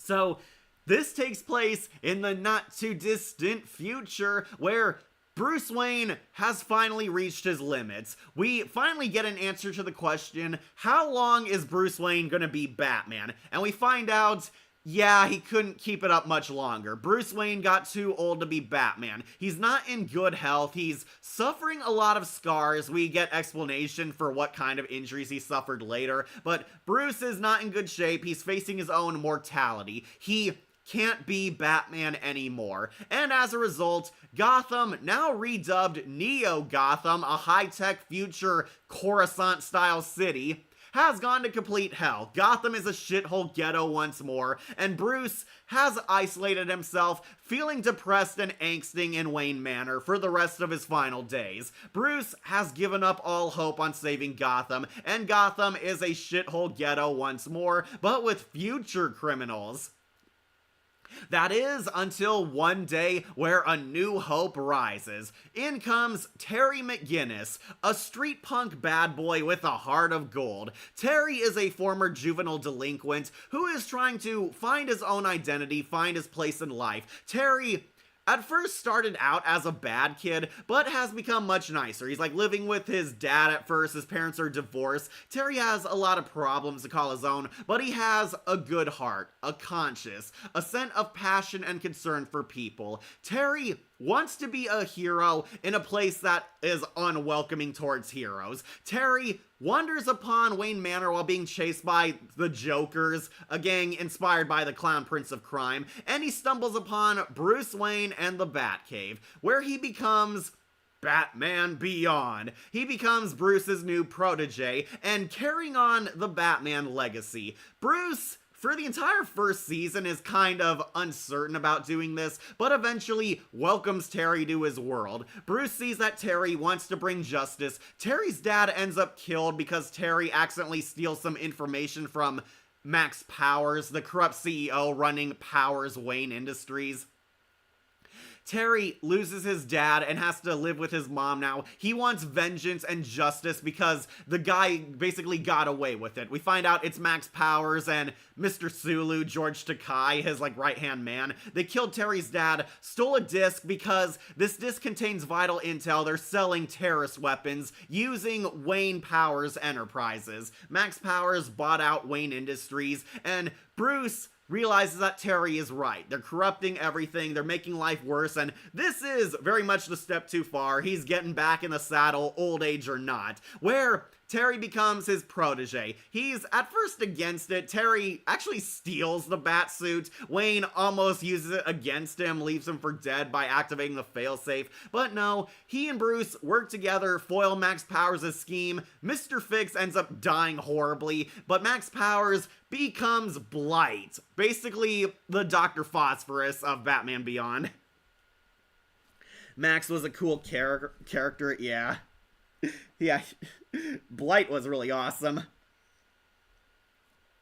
Sorry, catch up on comments. A great successor to the animated series. Yeah, Batman Beyond is the real sequel show. Yeah, the Red Sky seasons, I consider it the same show as the animated series. Some say it's the successor. No, Batman Beyond is the sequel series. Kevin Conroy plays old Bruce Wayne, and he's still got it. Yeah, Kevin Conroy was not actually as old as Bruce was in this show. Bruce is like 80 or possibly older, given how long people can live. Bruce is back in the saddle, basically being Terry's Oracle / Alfred figure. Bruce is a mentor teaching Terry and passing on his life's work, his legacy, and his knowledge on the criminal underworld onto this new naive kid. Terry was honestly supposed to be another Spider-Man-esque character, a kid appeal superhero. Static Shock was more lighthearted. Terry was a lot more darker. Will Friedle, fantastic Batman voice. He's in my top 10 Batman. Go watch that video, check it out. But yeah, this show, pretty epic. And what made it epic is it's a lot darker and grittier. You could tell Blade Runner really influenced this show because there's a lot of scenes that feel like out of a movie, a lot of epic shots and sci-fi storytelling. Batman Beyond actually showed you the future of the animated series. Some of Bruce's villains are still operating, and some get successors of their own. Batman fights a lot more original villains, and Spoilers, many of them die. There is a lot of death and brutal murder on this show. The villains do not pull any punches. They like straight up kill people, sometimes on screen. Great successor to the animated series, absolutely. Not surprised. Yeah, who was? I remember the armadillo guy got eaten by a bang baby booger. Yeah, he did, that weird tentacle monster. Ron Perlman was in the show as the guy who became a living statue. That was Ron Perlman? Boy, he sounded much younger.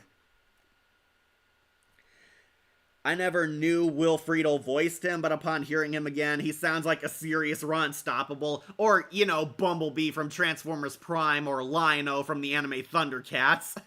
Yeah, Will Friedle has done serious roles, so it is kind of funny when, you know, Will Friedle did this dark and gritty show as a serious superhero, then his next role was Ron Stoppable, a more goofier character. Really shows you that Will Friedle had serious range as an actor. This one almost gave us a moment where Bruce almost uses a gun. He used the gun to threaten a guy, it scared him, but he didn't shoot anyone. Bruce kind of used a gun in Justice League also, but he was controlled by Deadman, so that doesn't count. The pilot instantly got me hooked in the first 5 minutes. Bruce's age finally took its toll. Still get chills when he said, "Never again." Yeah, he quits. Oh, also, Ace the Bat Hound is in this show. We finally get to see Ace the Bat Hound in DC media, and he's Bruce's loyal guard dog who Terry, like, nicknamed Scooby. Yeah, it's funny because Scooby-Doo is also owned by Warner Brothers like this show was. Yeah, Ace the Bat Hound is basically Bruce's guard dog and the only friend he has left. Very heartwarming in hindsight when you realize Ace was named after Ace from the Royal Flush Gang from the Justice League show. But yeah, there's a lot of dark, mature stories like unfaithful lovers, backstabbers, political corruption, Mr. Powers being this evil CEO who practically gets away with murder. Who are you? You murdered my father. Do you have any idea how little that narrows it down?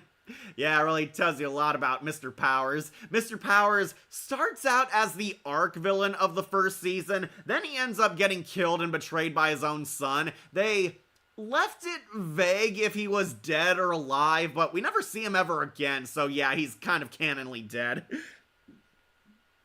Batman Beyond is a pretty good show, with great underrated villains like Blight, Spellbinder, The Stalker, Earthmover, Ink, and many others. Yeah, Ink became a lot of people's DC waifus. She was a sexy Lady Clayface.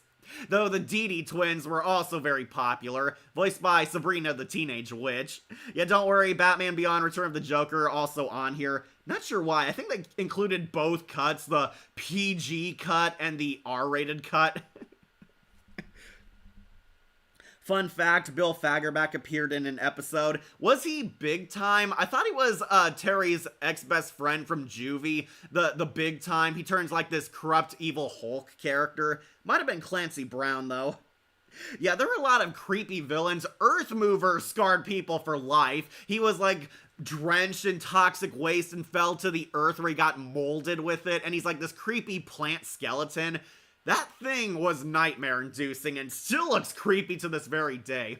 One of my favorite episodes is Mr. Freeze comes back. They give a proper conclusion to Mr. Freeze. We see his severed head from the Red Sky seasons. Freeze is still alive and he's used as a guinea pig for Powers' resurrection machine to try and make him human once more. Mr. Freeze almost turns good, almost goes straight, rebuilds his life, becomes a nice guy, but it quickly wears off. He returns to his metahuman genes, becomes an Iceman again, and Mr. Freeze goes on a rampage of revenge against Mr. Powers. He murders the scientist. Dr. Lake dies horribly frozen to death.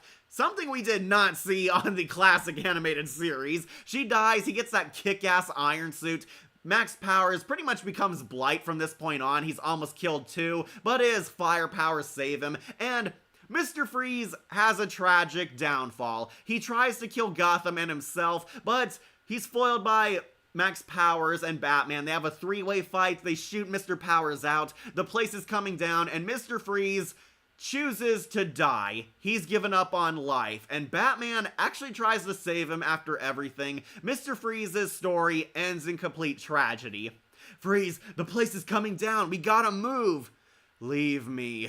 You're the only one who cares. Michael and Sarah, epic. He is an S tier Mr. Freeze. But yeah, that's the end of poor Victor. And Bruce and Terry actually have a heart-to-heart because Bruce did not believe Victor would ever redeem because he's fought him so many times. He actually shows a fatherly side to Terry from this point on. He says, no, you were right. Batman would have seen the best in people and try to save even the most evil of souls.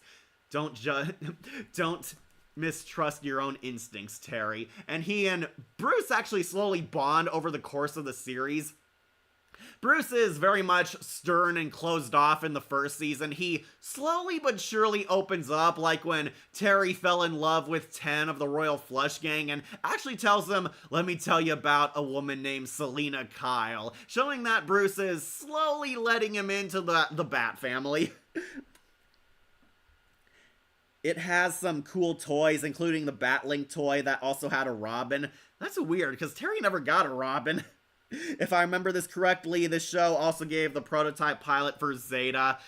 Yeah, the Zeta Project is also on here. Max was a cool character. Yeah, I like Blight. If you're also talking about Cree Summers, Max's character, yeah, she was actually fine. I like Cree Summer more as She-Hulk, though. Yep, the whole create a show to market toys. Yeah, that was the inspiration for Batman Beyond, and to their credit, it worked. People love the show, and a lot of people bought the merch. The Batmobile can fly in this version, which I found pretty cool. I think we can all agree that Rebirth is one of the best pilot episodes in all of animation. Yep, it would be absolutely top 3 on my favorite Batman Beyond list. Yeah, we have to do a top 10 Batman Beyond episodes. The pilot movie, yeah, that's also on here. I'm gonna get this off. This is just the pilot movie. We're gonna put it up here next to Batman Beyond. Yeah, don't ask me why there's 2 Batman Beyonds. This is actually the DVD cover for the pilot movie, which is just the 3 episodes combined into a film. Yeah, also S tier. This series gave us numerous references to Batman the Animated Series. Yeah, a lot. Bane comes back. We find out he's dealing venom as patches on the streets. Yeah, Bane pretty much became a decrepit old man on life support, and a pretty sad ending to him. Bane, once the strongest defeater of Batman, now reduced to an old man who needs life support for the rest of his life. It is sad, but apparently at some point he sold his venom on the market to make billions, and it became basically these steroid patches. You put like these patches on your arms or legs and you grow Bane muscles. He's like selling them to athletes. Terry finds out like there's an underground drug ring, and the culprit is actually Bane's physician, who was actually the head kingpin of this drug empire. Yeah, that was pretty fun. Ra's al Ghul came back. It's revealed that Talia tragically died. Talia made the ultimate sacrifice and gave her body to Ra's al Ghul, and it is very uncomfortable and squicky rewatching this. Yeah, Talia tried to seduce Batman into coming to her and her Lazarus pit, and we find out it's Ra's al Ghul, complete with even David Warner voicing Talia. Yeah, detective, we meet again. You hit like a girl. We get to see young Bruce Wayne fight alongside Terry after he dips himself in the Lazarus pit. Bruce is at first enamored by it, actually happy, but realizes it's wrong, because this is the same pit that corrupted Ra's al Ghul, and Bruce realizes that he'll become addicted to the power, exactly like the demon's head. We find out, oh, Talia was Ra's all along, and lured Bruce here because she wants to put his brain into Batman. Yeah, this was a crazy show. Ra's al Ghul / Talia also dies at the end. They try desperately saving the Lazarus pit, only for like a stray wire to fall in and blow them up to hell. Bruce tragically buries his relationship with Talia for good, though I think he probably did that when he heard David Warner's voice come from his ex. What I remember about the final episode is how Cobra believed they knew Batman's secret identity, and to this day, they still believe that Batman's secret identity was the guy with a scar on his face. Yeah, it was the little boy's, like, G.I. Joe action figure. Kind of funny and darkly hilarious that that Cobra cult guy killed himself for a big fat lie. They said that they found Joker's remains in old Gotham. This turned out to be BS, that the gang have like a fake skeleton of the Joker there, and they initiate new members by going in and touching the Joker's corpse. It's really like a fake skeleton. In fact, they said the episodes with the Fearless Ferret was a reference to Batman Beyond and with Ron and the guy who was voiced by Adam West. Oh, you mean the Grey Ghost? Yeah, Adam West as the Grey Ghost, who was kind of the stand-in parody of 60s Batman. Yeah, Adam West and Kevin Conroy's co-op episode, one of the greatest of the animated series, Beware the Grey Ghost, easily in my top 10, especially because we get to hear two of the greatest Batman of all time. I really wish we got to see Kevin Conroy and Michael Keaton together, though. Mr. Freeze appeared and he had one chance for a new life. He almost did, but to his credit, that Mr. Powers and the Science Lady were gonna kill him too, so he kind of had a justifiable reason for wanting revenge, but still, very sad. Mom, you never told me you knew Bruce Wayne. Well, why, this man saved my life against some thugs in the street. I wanted to reward him. He absolutely refused. Yeah, Bruce, playing up his kind old man persona very greatly on this show, too. Mr. Wayne wants to offer you a job. A job? It's nothing that specific. Go here and there, go for this, go for that, an ally, if you will. Yeah, sure. I warn you, I can be a difficult taskmaster. I expect nothing but the best to work for me. I think I can handle that. Very good. Then, Mr. McGinnis, welcome to my world. Yeah, the start to a beautiful series. Actually, Bill voiced a guy named Payback. Oh, that was, the evil armored guy, the New Age lockup. He wore, like, that iron suit, and he was actually the son of the CEO in disguise, avenging his dad. Okay, that was him, alright. Probably the most underrated episode with a dark ending is Sneak Peek. Yeah, Tim Curry as that corrupt TV host. He was like a TMZ host who exposed evil in Gotham. And he had like this invisibility power. He was like addicted to some kind of like suit/drug. It turned him invisible. And it's how he got his scoop, how he got his stories. He would become the Invisible Man, spy on people, and we find out the power is actually corrupting his DNA. It's making him intangible, and soon he won't be solid. He will basically become a ghost and slip away. And he finds out Batman Beyond is Terry McGinnis, and for years, Bruce Wayne has been the OG Batman. He's going to expose them as his biggest story, but his own greed and substance abuse comes back to bite him hard. He's dying, and Batman and Terry literally can't do anything to save him. Like, they don't find a cure. They don't know he's suffering from it. It's too late. He falls all the way to the Earth's core. He wanted a hot scoop. Now he's got it.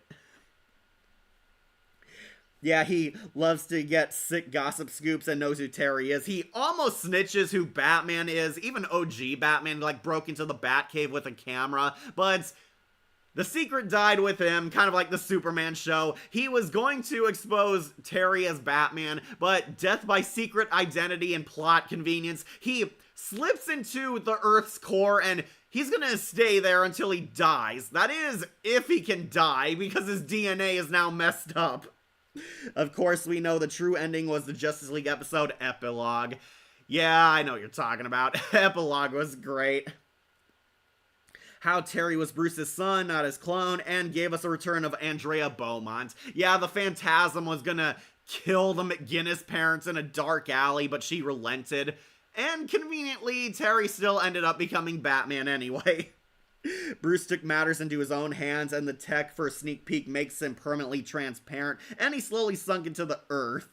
That's pretty dark, if you ask me. I fully agree. That is kind of a horrible way to go out, especially because he might not be dead. When I think of patches, it reminds me of the terrible trio from the Batman 2004. Yeah, it's kind of like that. They like slip like a little patch of paper on them. It's kind of like a nicotine patch, but it gave them like super strength. You're creeping me out, woman. She kissed me. Yeah, ink. Actually, Sneak Peek was voiced by Michael McKean. Okay, that's who voiced Sneak Peek. I don't know why, I thought it was Tim Curry. I know Tim Curry was some villain on the show, because of course he was. Okay, so Terry grows into his own, becomes a Justice League member, fights a lot of old Batman villains, fights a lot of his own villains, shows that he is a Batman, has a lot of interesting battles, very dark cases, a lot of drama, a lot of fun. Batman Beyond is a very worthy successor, and it did the impossible. It made a spin-off introducing a new, younger, hip, funky, fresh kid hero to a new generation actually work. And why? Because Terry actually respects Batman and wants to honor the legacy. Bruce is not at all a useless old man like old man Luke Skywalker. Bruce is a wise mentor figure who does get his hands dirty. Bruce actually has a lot more limits, but he gets involved when he can. I do love when he became the Grey Ghost, he wore the Bat Iron suit, he fights alongside Terry when he can, gives him a lot of intel and acts as his oracle, basically. Bruce may be old, but he's not out of the game yet. As Tommy Oliver would say, I may be old, but I can still pull it off. Yeah, Bruce was great, Terry's great. Cree Summer voices Max. She gets introduced in the 3rd season, and Bruce calls her his Alfred, but she's more so like Oracle. She's like Barbara Gordon mostly. Barbara became the new Commissioner Gordon, so Terry once again has an ally in the police force. They complete a lot of They complete a lot of plot threads that were still lingering from the first animated series, and even Superman, the animated series. Starro actually fights Batman here. Batman joins the Justice League. We see Elder Superman, who also still got it. Superman, thanks to that Kryptonian power, he's still kicking ass as an elder superhero and is the leader of the Justice League, hinting that there would be another series featuring this league. I remember the first episode I saw of Batman Beyond, when it was on the Hub, was the Ghost episode. Yeah, Wally Watts, he was that bully victim who gained techno powers. Yeah, I just don't know what you were talking about when you said Wally Watt was anti-Semitic. The show had one joke episode about the guy who hated a robot. Oh yeah, Terry's friend dates a robot. There were 2. Terry's friend dates a robot was a funny, wacky episode, but there was also the Egg Babies episode. This one is listed as one of the worst episodes of not just Batman Beyond, but of the DCAU, where Terry and his class have to take care of baby eggs, and Batman actually takes care of this egg while fighting criminals and miraculously saves it the entire time, and he gets an A because he showed the baby excitement and treated it like a kid when really he was just struggling to save this thing. Another great villain was Shriek, a sound vibration-like villain, where in his first appearance he tried to make Bruce crazy. Yeah, he was gaslighting Bruce, but it didn't work because he doesn't call himself Bruce. Yeah, I know what he calls himself. He calls himself Batman. Yeah, they tried to gaslight Bruce, make him look like a senile old man who was losing his mind. It turns out, no, they implanted tech inside one of his bandages around his head, making him hear voices and make him crazy. We find out, no, it was actually Shriek, and Shriek suffers well-deserved karma at the end, where he loses his hearing. Terry turns his sound weaponry against him, and Shriek ironically goes deaf. He can't hear anymore, he can't hear a single sound, and nobody understands him. Yeah, definitely well-deserved after what he did to Batman, but yeah, very dark too. I remember Shriek, how he affected everyone's voice pattern. Yeah, Shriek would consider Batman his arch nemesis because he took away his hearing and ruined his life. Classic villains. It's not my fault, it's your fault. He almost threatened to destroy Gotham.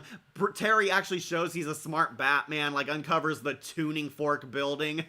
Yeah, the show is really crazy. So, the worst part about Batman Beyond is there wasn't really an official finale episode. you could tell they were planning a lot more, but Batman Beyond got prematurely canceled, like all good shows, and kind of ended on a very generic finale where Bruce saves a little boy from the Cobra cult. Yeah, Cobra is not the G.I. Joe Cobra. They're a different snake-worshipping cult. But yeah, Bruce saves a kid. The kid saw him without his mask, and I'm 100% certain the Amazing Spider-Man ripped this off because Terry helped this kid and gained his trust by taking off his mask and showing him that he's just a kid, a normal guy just like him, and the kid trusts him and gets saved by him from like a burning building. Andrew Garfield ripped this off. They did this exact same scene in The Amazing Spider-Man where he's saving a kid from a highway accident. He takes off his mask and shows him, look, I'm a normal friend just like you. Yeah, Marvel ripped this off. I personally consider Return of the Joker the finale if you don't count Epilogue. I do. Okay, so Batman Beyond, good show. Got the pilot movie on here too. It's basically the same as the show, both S tier. But let's talk about what you guys both all want to see. Batman Beyond, Return of the Joker. We have two of them here. There's the PG cut and the unrated cut. Yeah, both of them, I'm going to put them on S tier. I think this is the unrated cut. I'll put it above the pilot movie. And, sorry. There we go. The PG cut, or is this on the unrated cut? Yeah, I'll just put them together. I'm gonna put them on S tier. Okay, Batman Beyond, Return of the Joker. I consider this the true series finale, along with a lot of other people. This is the finale movie towards Batman. We find out what happened to every one of Batman's connections or villains, except for one. The Clown Prince of Crime, the Joker, is back. Alive, in his prime, and ready to give Gotham a wedgie again. Joker has miraculously returned in good health, and he's ready to terrorize the city once more and get revenge on all of those who wronged him, including Bruce Wayne. Terry has to fight Batman's greatest arch nemesis. He was the worst, right? The baddest of the bad. It wasn't a popularity contest. He was a psychopath, a monster. Joker is back, played by the great Mark Hamill once more, and Mark Hamill steals the show. Joker is at his absolute most evil in this, at his most scary, and at his most threatening.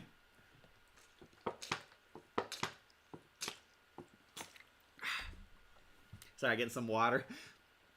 The Joker is back and is cooking up a scheme to destroy Gotham City and get revenge on everyone. And the plot is kind of a murder mystery as to who is this new Joker? How's this possible? Is this the same Joker or an impersonator filling his clown shoes? Hey, it's me, what I miss. Hey, Monica, we talked about Batman the Animated Series, Superman, Batman Beyond. We're now on Return of the Joker. And yeah, I'm gonna put both the PG version and the uncut version together. They're both basically good. They're the same movie. So there are two cuts of this film. The PG cut, which censors out a lot of the hardcore violence and a lot of the swear words. The uncut version is the original vision of this movie, and yeah, the uncut version, much, much better. But honestly, they both have the same story, same events, nothing too drastically is altered. It's the plot plays out the exact same way. They just lighten up a few of the scenes, including the Joker's death. Yeah, there's kind of a debate over which Joker death is better. Do you like the Joker getting shot by a harpoon gun, or do you like the Joker accidentally getting electrocuted? Now, honestly, I think the electrocution death is a lot scarier and more horrifying, especially because we don't actually see it, though the gun death is a lot more satisfying because Tim Drake finally fights back against his abuser. Yeah, I consider Return of the Joker the finale if you don't count Epilogue. Yeah, Epilogue was an interesting episode, but I think Return of the Joker was more epic in terms of scale. It's funny how the kid's name is Miguel Diaz, and that name would be carried on to Cobra Kai. They said the cut one was more terrifying because we don't see how the Joker died, but his scream was scary. Yeah, Mark Hamill had a really, really dramatic scream. Okay, so in The Return of the Joker's back terrorizing Gotham, and he knows who Batman is, making Terry wonder what's going on here, where we get to basically the scene everyone loves, the flashback. Return of the Joker isn't just a finale for Batman Beyond, it's also a grand finale for the animated series, specifically the Red Sky series, but yeah, Batman as a whole. It severs a final few plot threads from the animated series. We never found out what happened to the Bat family. Joker, in his most evil moment, abducted Robin because he wanted to brainwash him as his own son. And it is a very hardcore, very dark, disturbing, and kind of tragic scene. Robin was abducted by the Joker and Harley Quinn because they wanted to have a family. But of course, they couldn't legally adopt, and Harley didn't want to go through the joy of childbirth, but then they remembered Bruce had a few spare kids lying around, so he borrowed one. And in a very disturbing turn, they tortured, abused, and mind-raped Robin into becoming a Joker Jr. Robin is this kid clown version of the Joker, and Joker got his ultimate revenge against Batman. He ruined the life of his son by making him his own kid, and Bruce snaps. He snaps, goes all in, primal rage, wrecks the Joker, and we get Mark Hamill, honestly, at his best here. Mark Hamill is scary in this scene. He's showing, like, pictures of what he did to Tim Drake, how he tortured him, evil monologuing about how the dear boy shared such secrets. Secrets that I and you know alone, Bruce. Fox Kids or Cartoon Network. I did see it on Cartoon Network first.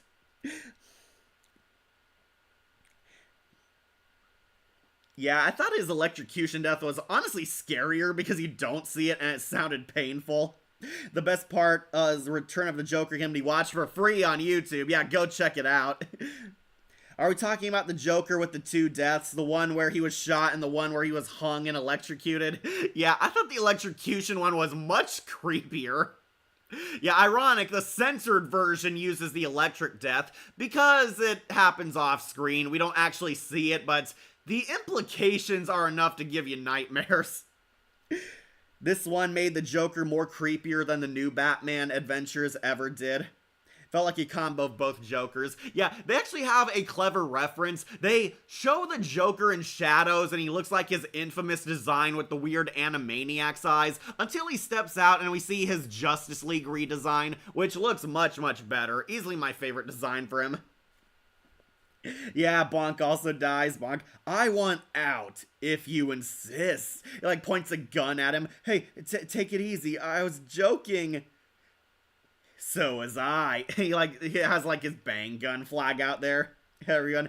Then Joker kills him anyway, shoots him with the harpoon. Oops. No, I wasn't. And there's also two deaths for Bonk. One where he's harmlessly sprayed by the Joker venom. He's laughing to death and Joker like throws his gun at him and like disgrace. The other one, he's like actually harpooned and actually skewered.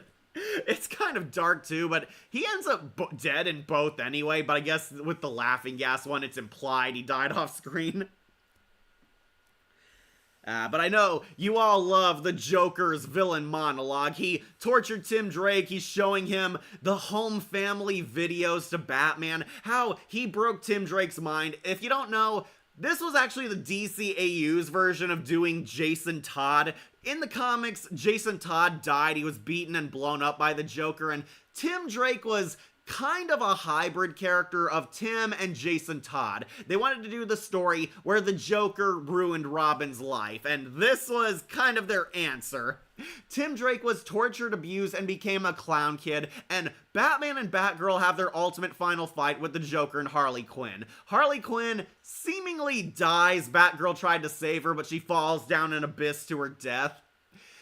And Joker finally gets killed. Joker almost kills Batman. Batman almost kills him. He really wrecks him, and Joker pretty much just laughs at his face, showing you that this is a completely irredeemable version of the clown. Not gonna lie, I did think I didn't think Joker had the guts to do child torture. Yep, he did. Tim is like completely broken. We see how Batman like started walking with a limp because Joker shanked him in the shin. At least in the uncut version. In the censored version, it happens off screen. We see him like throw a knife at him and Batman screaming. So yeah, that's more implied.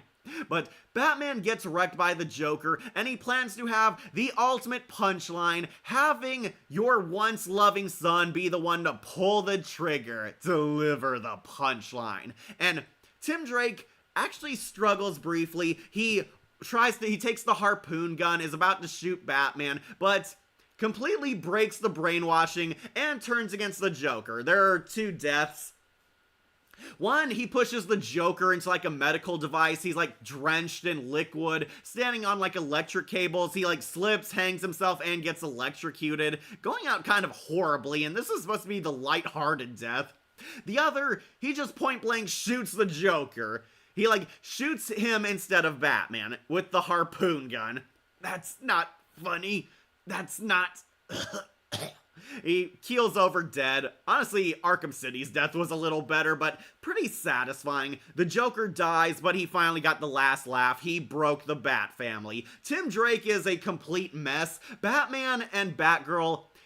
implied Commissioner Gordon knows who Batman is. They all help Robin get therapy, break the brainwashing, and resume a normal life, but Bruce forbade Robin from ever donning the outfit ever again. Tim Drake was kicked out of the Bat family and now lives a crappy normal life as a very depressed scientist. He's like an engineer working in like these satellites.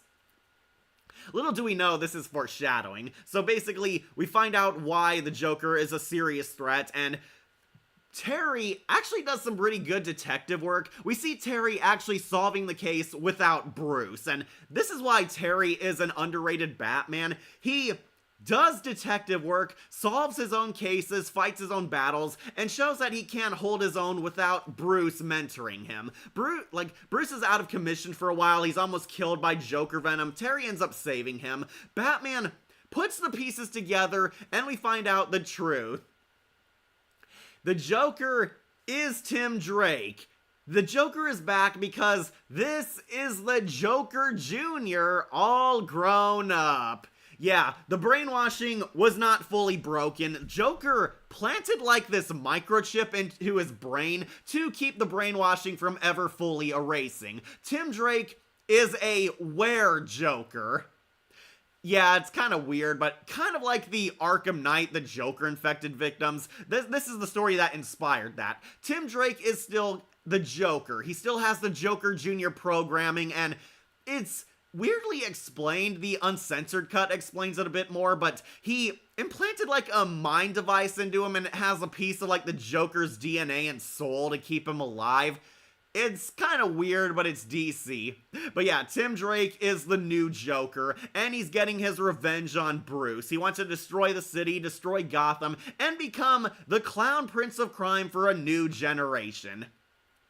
Where Terry and Bruce finally work together and have their epic battle. Terry actually defeats the Joker, / kills him. He, like, fries the microchip in his brain after, like, taunting him, like Spider-Man style. Has that cool kick-ass fight against all the Joker's gangsters, and he finally breaks the Joker's hold over Tim Drake, destroys his giant laser, and saves Gotham from a new reign of evil. And it ends with, honestly, a really heartwarming conclusion where all the Bat family are united and get proper ending to their arcs. Terry is now completely praised by Batman. Bruce sees him as a worthy successor and tells him he was worthy of the cowl after all. And Bruce, Barbara, and Tim are happily reunited and finally mend some bridges, get back together, become friends, and it ends with Terry flying off in the city as the new Batman. I think I asked this before, but are you going to do a Venom tier list? Either one's from the video games, movies, and TV series. I have to refresh my memory on Venom, sorry. I guess Joker took advice from Art the Clown. I might do Venom, but it's going to come a bit later.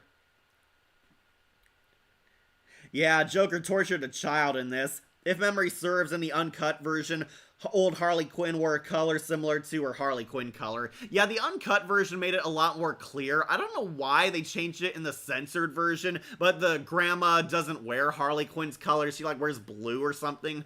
Yeah, Harley Quinn's alive and she's a grandmother. She's actually the guardian of the DD twins, and she's ashamed they're following in her footsteps. I hope they throw the book at you, and she spanks them with her cane.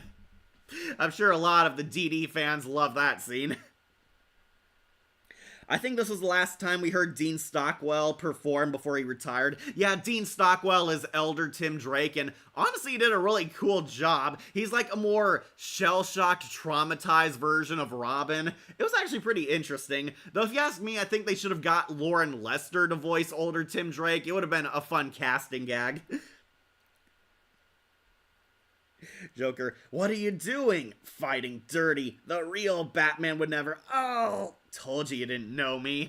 Yeah, Joker considers the old Batman his arch nemesis. Terry is just the new guy, Bat Fake, the wannabe. He doesn't treat Terry seriously all throughout the movie, and this actually has payoff in the climax where Terry actually laughs at the Joker, mocks him, and does things Bruce Batman would have never done. And it actually pisses and gets to the Joker's mind. He's like completely wrecked and pissed off. Why? I thought the Joker always wanted Batman to laugh. You're not Batman! He's like throwing bombs at him, going nuts. Yeah, Joker actually gets pissed off and thrown off his game by Terry McGinnis. It's honestly pretty satisfying. But yeah, I think both cuts of the movie are pretty good. Yeah, we have the censored version and uncensored. To me, they're kind of the same film. The uncensored one just goes the extra mile of showing you more. The PG one kind of censors a bit more, but it's the same story. It plays out the exact same way. It is basically a nerfed version of the classic story, but I think they're both good. This is one of DC's best movies ever, and a great finale for two kick-ass shows, the animated series and Batman Beyond, and Mark Hamill at his best as Joker. It's going on to S tier. Remember when Terry uses psychology to mess with the Joker's mind, saying that without him, Joker wouldn't exist? You're not Batman! Yeah, that is great. This movie's free on YouTube. Highly recommend checking it out. Though, I'm not sure if it's the censored or uncensored version. That's the only thing I don't know. I own the uncensored version on DVD because, of course, I do. It's a classic. You know what was missing in the Joker's crew? A mime. Because silence is another form of comedy. Yeah, that would have been funny, but no, we got sexy clown girls and Ghoul, who is very much a Scarecrow wannabe. And I know everybody loves Wolf, the Frank Welker attack dog. Believe it or not, the Jokers would be so popular that the Joker's gang in this movie would reappear in Justice League Unlimited, but we'll get to that soon. But to wrap up, yeah, this movie's good. It is S tier. I love it. It's enjoyable. Go watch it. It's Mark Hamill, Joker at his best, and a kick-ass film in general. Both versions are good. Pick your poison. You can't go wrong with either. It is pure cinema. Alright, gotta use my first bathroom break, but got a lot to offer here. Cast your vote on what you want to see next. I'll be right back. Tell me who you want to see. A movie, a show, an unaired pilot, whatever. I'll be right back.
Alright, Cat's back. Do the Zeta Project, continue the timeline. Oh, they have the Chase Me short. Let's do that one next. Alright, got a lot of wild votes. Alright, so I guess since we're on the topic of Batman Beyond, we'll do the spin-off, the Zeta Project, which I haven't seen. Okay, so for those of you who don't know, I do know the character, but I never saw the actual show. Zeta is a robot assassin who gained a mind of his own. He gained free will, a conscience, a personality. He's a machine that grew a soul, basically. Batman is hunting down this assassin android, and we find out he doesn't want to kill people. He doesn't want to be evil. He's actually a self-aware Terminator robot. Zeta had a different design from what you see here, but Terry and Max worked together to help save Zeta, and wouldn't you know, he got his own spin-off show. Zeta is played by Diedrich Bader, who hilariously enough would go on to voice Batman in the underrated Brave and the Bold show, and he partnered up with this lost little girl where they're dodging the government and fighting evil criminals together. They're rogue superheroes, and the both of them would reappear on Batman Beyond show in a really weird crossover. He had his own spin-off called the Zeta Project, and I haven't seen the actual show. I only know of the show's existence because they were on Batman Beyond. Zeta is basically the Iron Giant. Yeah, I hardly remember this show. You and me both. I think a lot of fans forgot the Zeta Project even existed. It's like the Werewolf by Night of the DC franchise. I heard some people like it, but it did not really catch on with people. The Zeta Project was a spin-off show from Batman Beyond, starring this assassin and this lost little girl where they went on missions together. They fought villains, fought a lot of the Batman Beyond villains cameoing here. I remember the evil X-Men and those Fantastic Four knockoffs appear in this show. I saw that from Serum Lake in his DC reviews. I've not actually watched this show.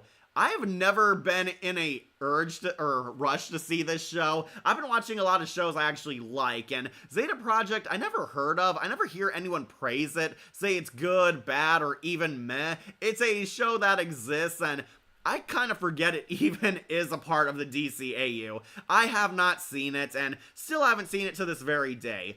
Will I in the future? That depends. I'm watching a whole bunch of other stuff, reviewing, and, normal life stuff. But yeah, I haven't seen it. I don't even know what this show is. A lot of people don't, Monica. No way, this shouldn't be in the bottom. It's not on the bottom, it's on the haven't seen. It's on haven't seen. These are shows I have not seen. It's not the worst show, and these are just the ones that I have no knowledge of. Dookie is the worst category, so don't worry. Not me, I still remember. Also, it's because I wanted to find he wanted to find his creator. Okay. I know the Zeta robots appear as the Danger Room test subjects in Justice League. They're like the robots they program for combat scenarios, which is kind of a funny reference, and I'm glad Bruce Timm wasn't ashamed of this show, but I kind of don't know about it. I don't know enough about it, and I've never been in a race to see it. Yeah, I watched Earth's Mightiest Heroes for the first time over this, and I do not regret that choice. Sorry, catch up on comments. I don't even know what this show is. Yeah, you and me both. Not me, I still remember. Also, it's because he wanted to find his creator. Okay. Yeah, sorry, not much to say. I haven't seen it. Alright, we'll do Chase Me. Batman chases Catwoman in a music video, and yeah, I think this one's a banger. I know, might upset people, but yeah, I like it more than Superman. This is Chase Me. It's a bonus featurette. It was originally released with The Mystery of the Batwoman movie, and honestly, I kind of wish this was the movie because it was really good. Batman chases Selena Kyle on a combat date, so I will warn you, Kevin Conroy and Adrienne Barbeau are not even in this. There is no voice acting. It is a musical short. They play like this kick-ass jazz theme as Batman chases Catwoman across Gotham City. They flirt, they fight, they throw punches, they get into wacky scenarios. I love Catwoman jumps on the tour bus of Gotham and poses for a picture. That was pretty funny. Catwoman is robbing from Wayne Industries and Batman pursues her.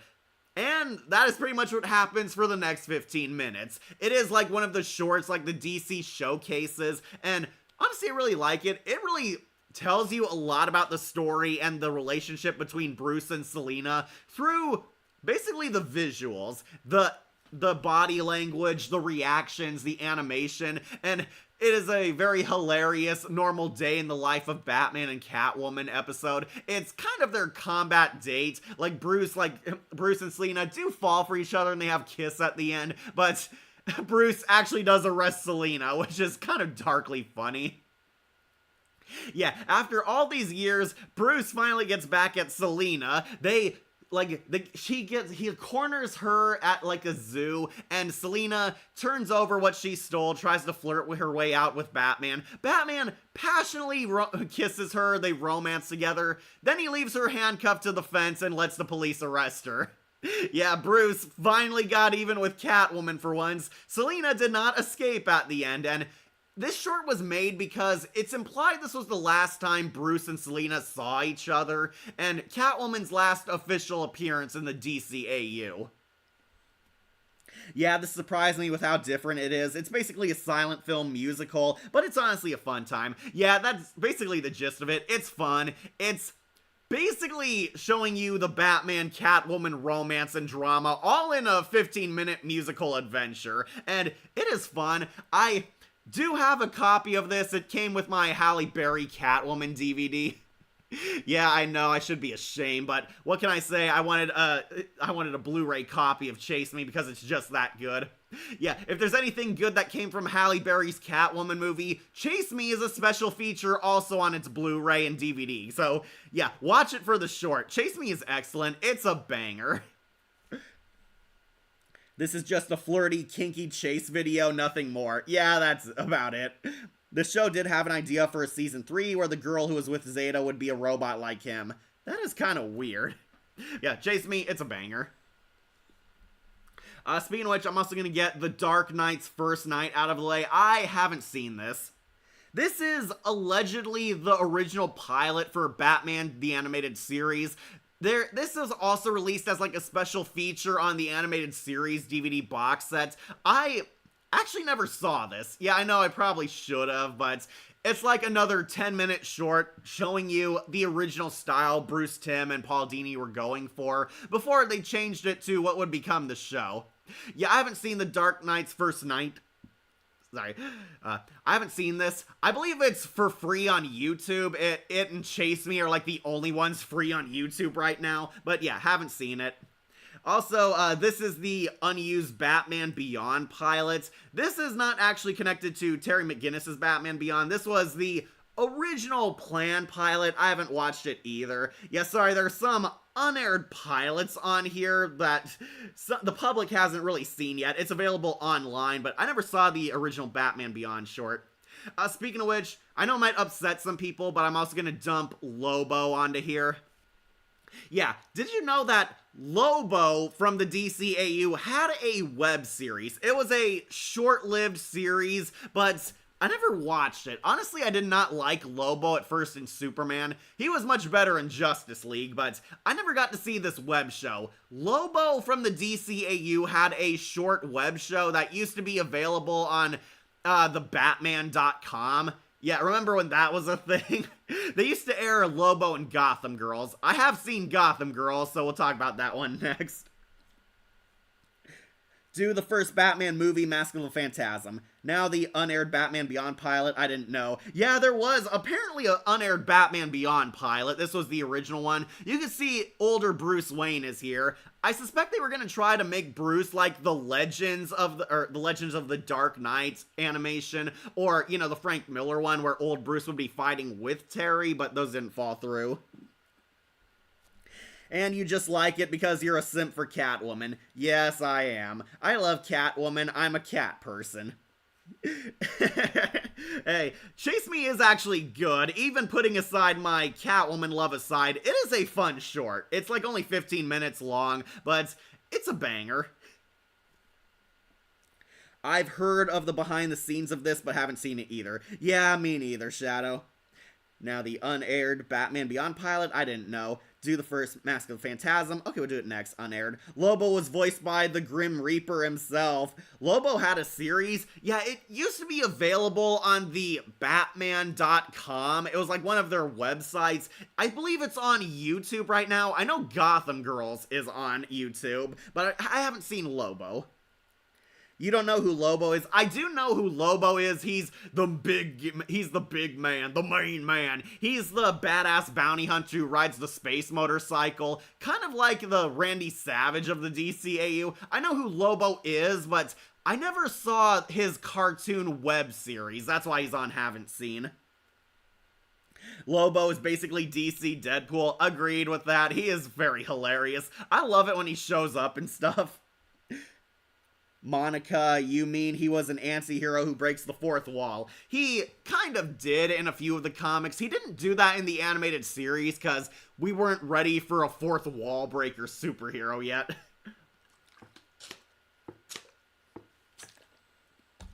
Okay, while we're on web shows, Gotham Girls. This one I did see, and Gotham Girls is pretty great. Okay, so I will warn you, the animation on this is very, very cheap. How cheap? We're talking like Aqua Teen Hunger Force style. There's a lot of stilted animation for the Gotham Girls. Gotham Girls is the closest we got to a Gotham Siren show. It's about Poison Ivy, Harley Quinn, and Catwoman, along with other female characters in Gotham City, getting into wacky adventures. Now, I will warn you, the animation is not as polished as these other DC products. It was very much made on a shoestring budget. These were online web shorts promoting the Gotham characters, and miraculously they got everyone back as their character. They got Adrienne Barbeau, Arlene Sorkin, and Diane Pershing as the Gotham Girls. It's the closest we've gotten to a siren show. If you don't know the Gotham Sirens, they're all of Batman's female villains getting into their own wacky hijinks. Harley Quinn, Poison Ivy, and Catwoman are the main characters, but we get surprise guest appearances from other girls in Gotham. Like, we get to see Nora Freeze, we get to see Renee Montoya, Zatanna actually appeared. Yeah, Zatanna had the best episodes, I know, shocker, right? But yeah, it was a pretty dumb fun show. Nothing super continuity heavy. It was basically the girls snarking towards each other, getting into sexy adventures, and showing off a lot of Bruce Timm's unused animations for the females. We need a better Sirens of Gotham animated movie. Yes, we do, Monica, I agree. Honestly, I think we should have a Gotham Girls movie, but, you know, with the budget that the direct-to-videos actually had. That would be great, but, yeah, the worst part about this is the animation. It does take some getting used to, but I had fun. I think it was pretty entertaining. I loved hearing the classic villainesses all together on screen, bantering with each other, bickering with each other, and going on to those fun Sirens adventures. Catch up on comments, sorry. The cartoon web series had more mature moments. Yeah, that was kind of funny. I believe it was because they suspected no one actually watched it, because the internet was really new at the time when this show was made.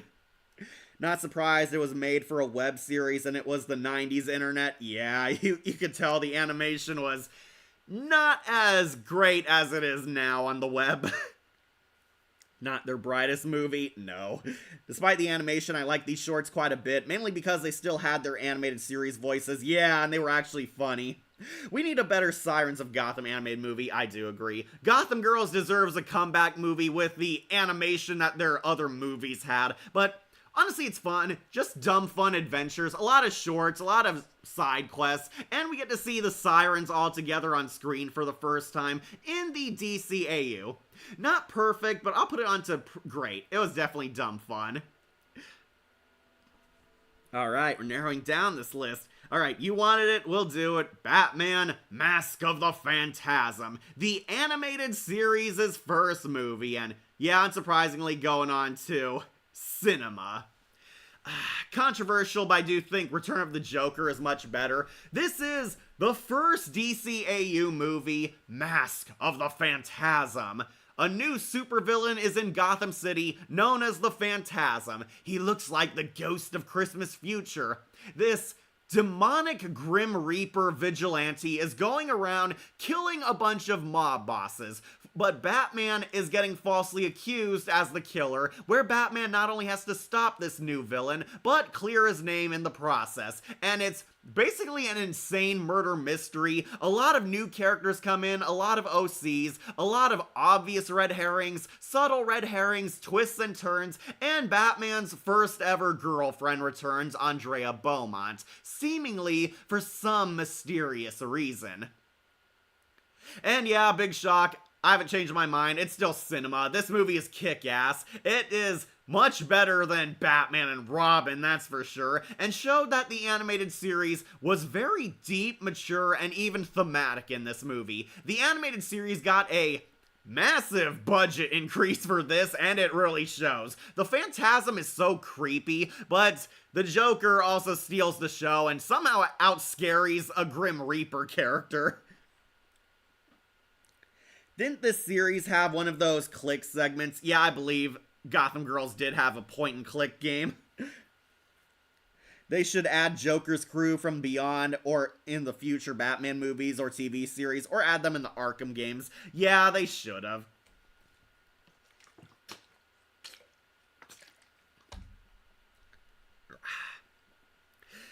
Okay, so Mask of the Phantasm, it's still great, it still holds up, it is still fun. Mask of the Phantasm is actually pretty dark, pretty mature, and shows Batman in a whole new light. We actually see Batman's origins in the DCAU. It's kind of Batman Begins. We get to see Bruce's start as a hero, how he got that epic cowl and even scared Alfred with it. It shows you how Bruce rose as the Dark Knight, and shows you his tragic life.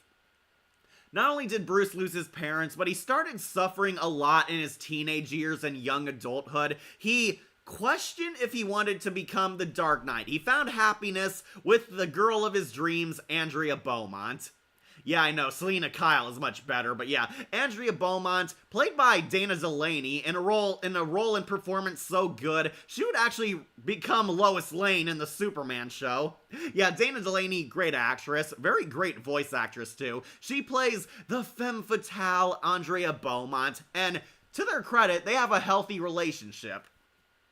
They actually hit it off, they actually love each other, however, tragedy strikes. Beaumont's dad was in debt to the mob. He worked with a lot of mafiosos. Beaumont knew them very well and memorized their faces, and Beaumont's dad was killed by them. The dad owed them a ton of money. He tried to skip out on town. However, they eventually found him because Arthur Reeves, being a cowardly dick, sold them out. And Beaumont, it became the Phantasm, a dark mirror version of Batman. The Phantasm wants to avenge the death of her father by killing people. In contrast to Batman, who wants to bring justice, the Phantasm wants revenge, wants bloody murder, wants all her enemies to suffer.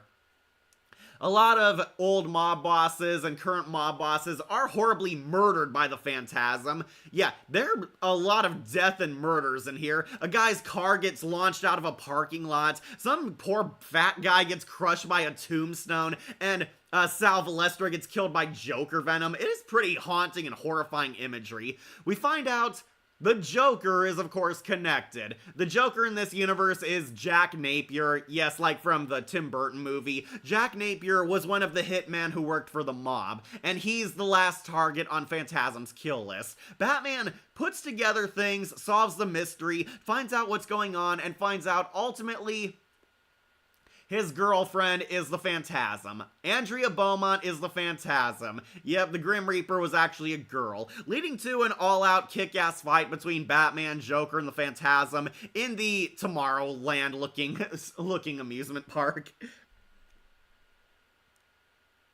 They had a backup twist, though, because we found out that the Joker was part of the mob. It was awesome. Yeah, we get to see what Joker looked like when he was a normal human before he got his skin mutated. Also kind of funny that it's a reference to the Tim Burton movie. Yes, the Joker is Jack Napier like he was in the Burton film. in the Phantasm, Joker was more scary before he became the Joker. Yeah, he's kind of this silent, weaselly looking hitman lingering in the background, laughing at Bruce in the back, always smoking a cigar in the darkness. Yeah, he was kind of off-putting, but I found him much scarier when he was a clown. Arthur Reeves gets his comeuppance, and yeah, this scene I honestly found pretty scary where the Joker's in his office. I watched this movie really young. But yeah, it was kind of intimidating, but Mark Hamill's Joker steals the show, has the epic Joker laugh. This movie is great. It's still great. I talked about it like 2 other times on these tier lists, but yeah, it is fun, it is kick-ass, it is dark, dramatic, and honestly the biggest reason why the animated series was seen as one of the greatest Batman interpretations of all time, because this movie took everything great about the show and made it far more darker and adult and made it even better than ever. Yeah, Mask of the Phantasm, it is a kick-ass movie. It's dark, dramatic, hits you in the feels, and has Kevin Conroy, Dana Delaney, and Mark Hamill all shine at their best. Highly recommend it. It is cinema. Does that mean that Jack was a ruthless mob thug before he was the Joker? That's what they imply. They imply that in the animated series, Jack Napier was the same guy Jack Nicholson was, and he suffered that same origin. The only difference is he doesn't die. He's still alive in the animated series, but dead in the Tim Burton movie. Yeah, they loosely imply that the Joker and Penguin are like Jack Nicholson and Danny DeVito in the Burton-verse. Yeah, Mask of the Phantasm, it's cinema. Of course it's gone on to S tier.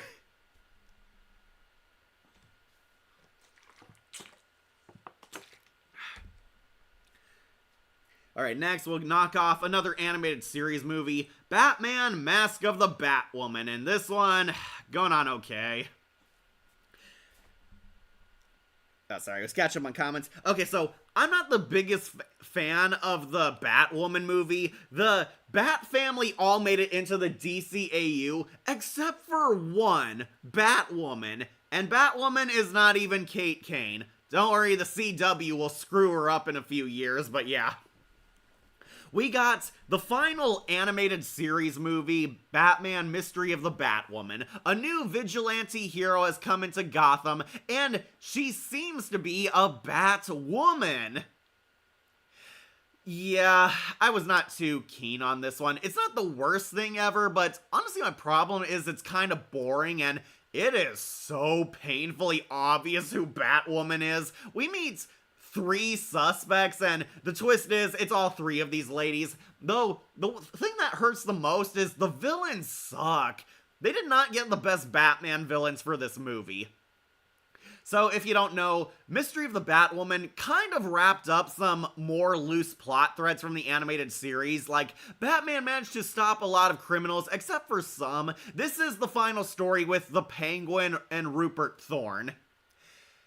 Out of all the villains we could have had, it's the Penguin and Rupert Thorne, and they hire Bane because we needed a kick-ass fight scene. I do like Hector Elizondo as Bane, but Bane has not been one of my favorite villains, and this movie did not change that. Basically, Batwoman is trying to take down organized crime and the mob, because Batwoman's dad is a mobster and she's getting back at her daddy, trying to avenge the death of her mother.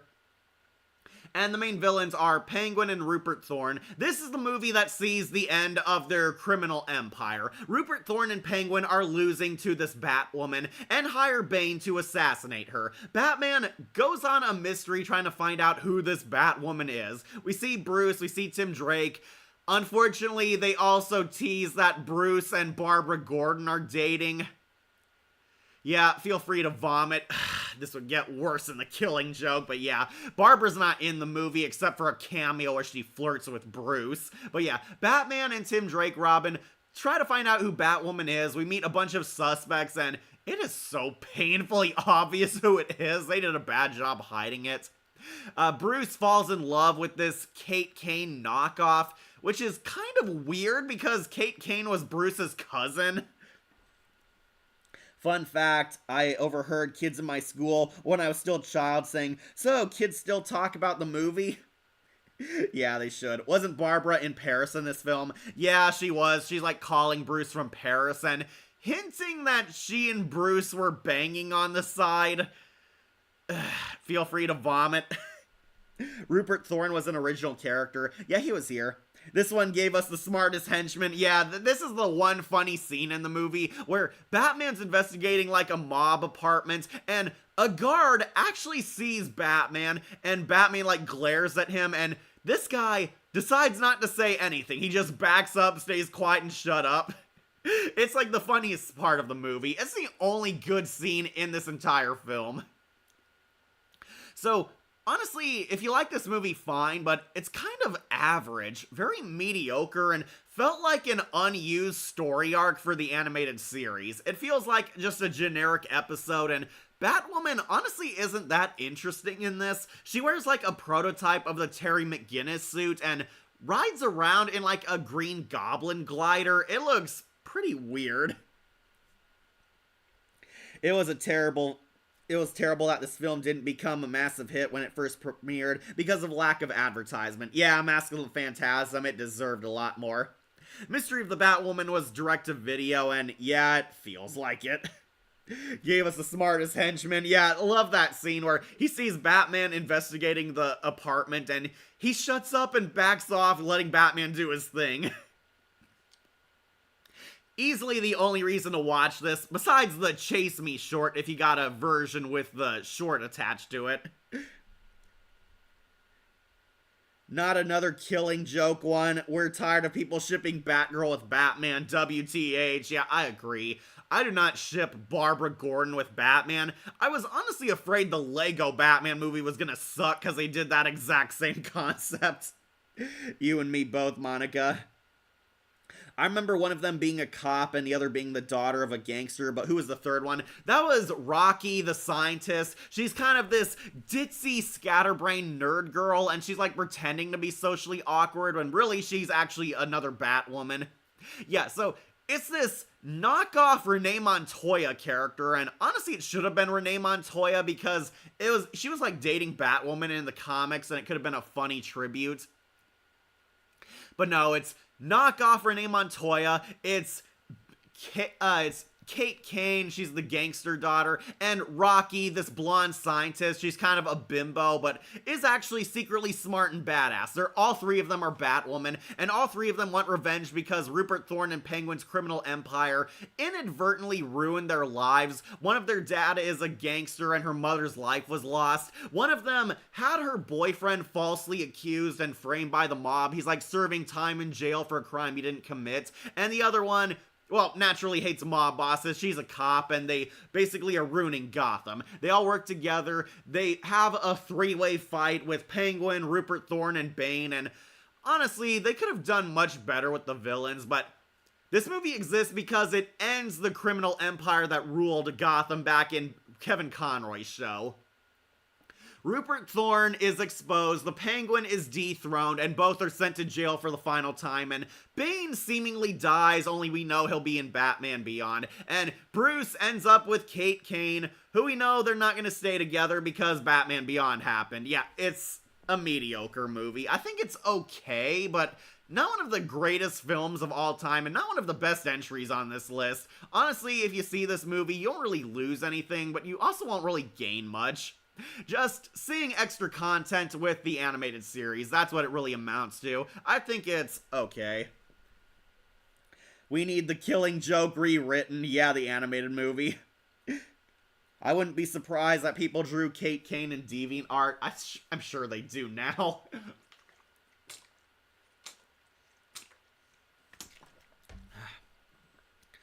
Okay, got one more animated series movie, Batman Mr. Freeze Sub-Zero, which I thought was great. Yeah, I'll put it above the Gotham Girls for sure.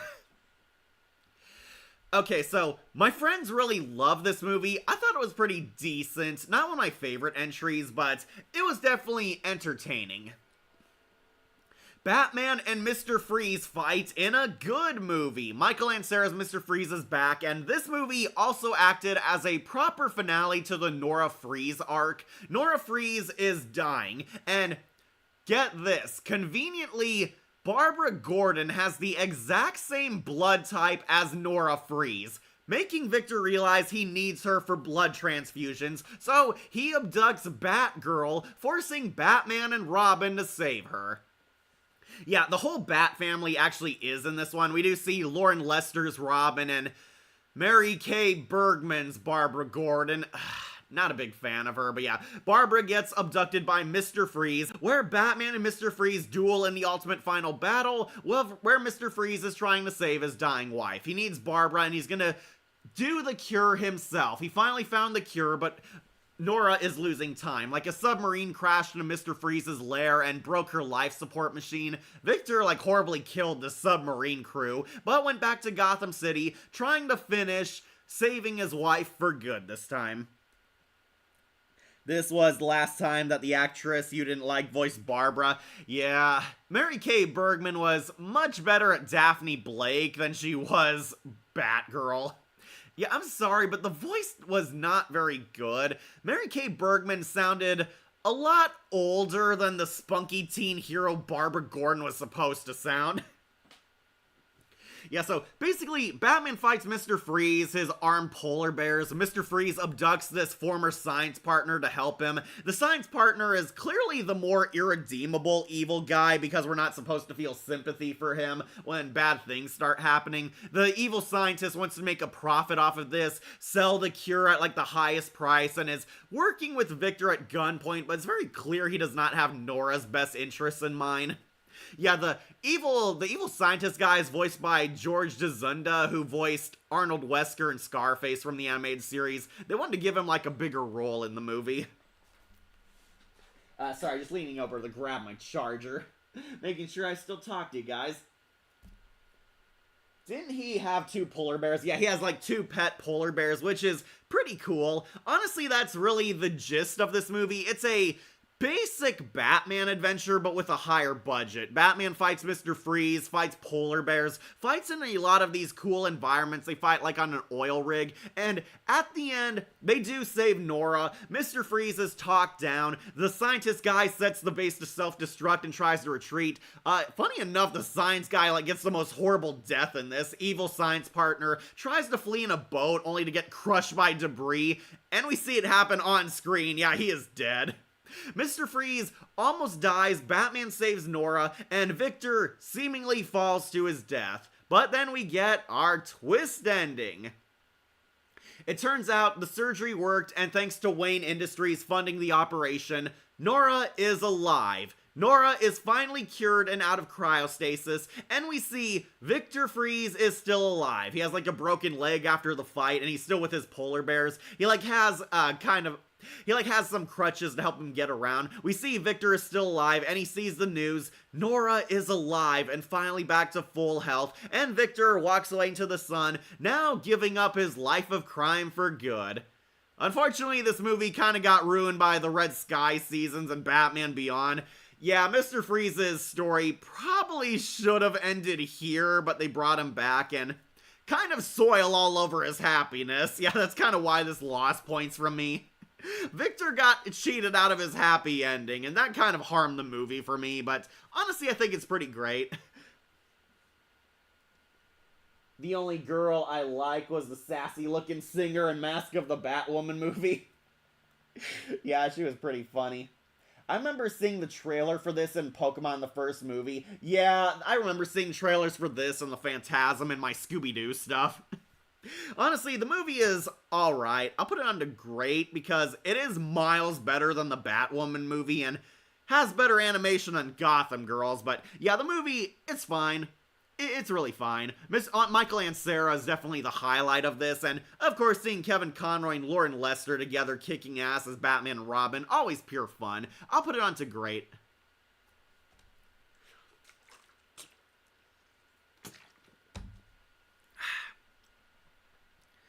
Alright, next we also have to knock off the Superman Little Girl Lost. I don't know why this got counted as its own thing, but yeah, I'll put it on to A tier too. Little Girl Lost is Supergirl's debut episode, and it was an hour-long event on Superman the Animated Series. Really just a 2-parter, but yeah, I like it just like Superman the show. I love Supergirl. I used to have a crush on Supergirl, but now I've upgraded to Power Girl. who is just adult Supergirl. But yeah, I love Supergirl. She gets her origin told through this, goes on her first adventure with Superman, kind of learns the ropes of being a hero, and Clark realizes that he's not the last of his kind. It's basically an intro to the Girl of Steel, and Kara would become one of the most well-developed characters in this entire franchise. Yeah, funny enough, Supergirl actually gets a coming-of-age story told all throughout this entire franchise, and this was where it started. Yeah, it's a banger. Supergirl is awesome, and I think the DCAU Supergirl is the definitive version of this character. Yeah, watch this over the CW Supergirl. It's a banger. In this one, she wasn't even Superman's cousin. She was voiced by Maggie from The Nanny. Yeah, Madeline Zima voices her, and honestly does a really good job. Did you add The Long Halloween in this because it's Two-Face's movie, way better than Schumacher's? Unfortunately, The Long Halloween movie is a part of the Tomorrowverse and not the DCAU. Yeah, sorry, it's a different universe. Might rank the Tomorrowverse one day, but yeah, it's not on this one. Little Girl Lost, pretty good episode. It's just a two-parter. It's connected to the Superman show. It's still a banger. Okay, I think this is the Brainiac Attacks movie. I might have to put this one also on Haven't Seen. Yeah, it almost looks like Superman the Animated Series, but yeah, I think that's Brainiac there in the corner. This is technically a DCAU movie, Superman Brainiac Attacks. I hear it's free on YouTube, but I haven't really watched it. Honestly, I haven't been in a huge urge to see it because I heard it was mediocre like the Batwoman movie. Yeah, sorry, haven't seen the Brainiac Attacks film. Please let me know if it was good, bad, or whatever, but it's going on Haven't Seen. Yeah, sorry, Monica. Long Halloween, not on this tier list. It's a part of the Tomorrowverse, not the DC animated universe. This is Paul Dini and Bruce Timm's universe, not the DC as a whole.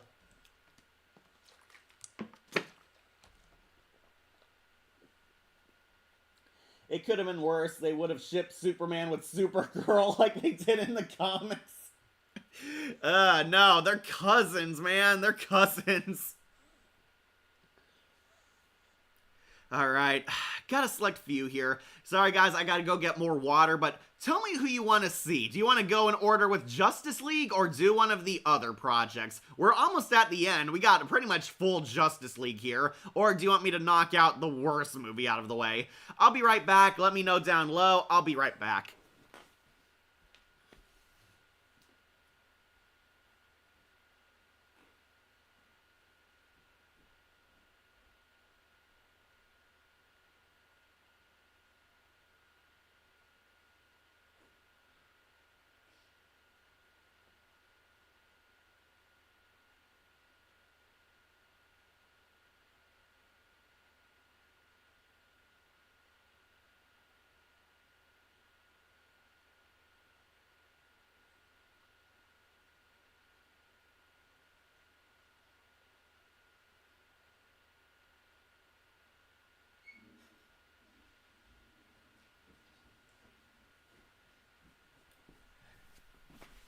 Alright, what'd you guys vote for?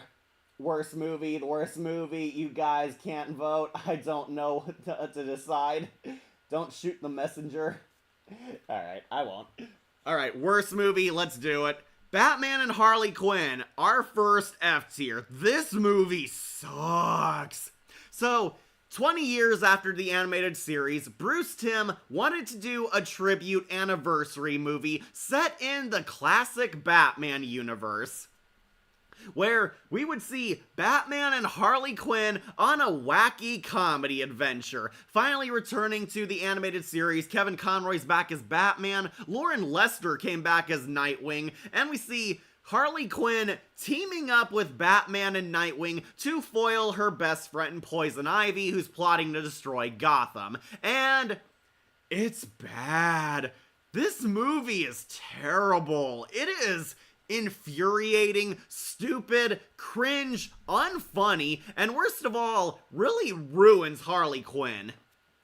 So DC has a huge addiction to Harley Quinn, and She has become a much worse character over the years because she's never been as good as Arlene Sorkin, and Bernadette from The Big Bang Theory voices Harley Quinn for the one and only time in her career because her voice was found very irritating in this movie.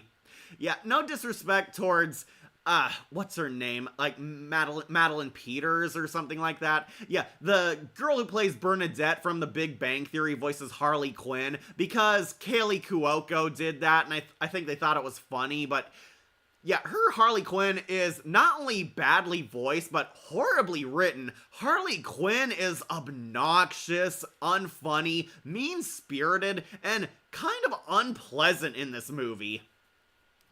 The jokes are completely immature, which really says a lot because this was supposed to be an R-rated movie. It's a comedy throwback to the silliness of the DCAU, which would have been fine. The problem is, it's not funny. Harley Quinn rapes Nightwing. Yes, that actually happens. Nightwing is like tied to the bed and Harley Quinn has her way with him. And don't say, oh, well, they were just tickling each other like we saw. No, they banged. Nightwing mentions that, oh, like you never slept with a supervillain, Bruce. It's terrible. The main plot behind this movie, Poison Ivy and the Floronic Man are going to destroy Gotham and turn it into a world of plants, mutating everyone and killing all life here. They need Harley Quinn as their inside woman and get into wacky, unrelated hijinks that barely connect to the plot.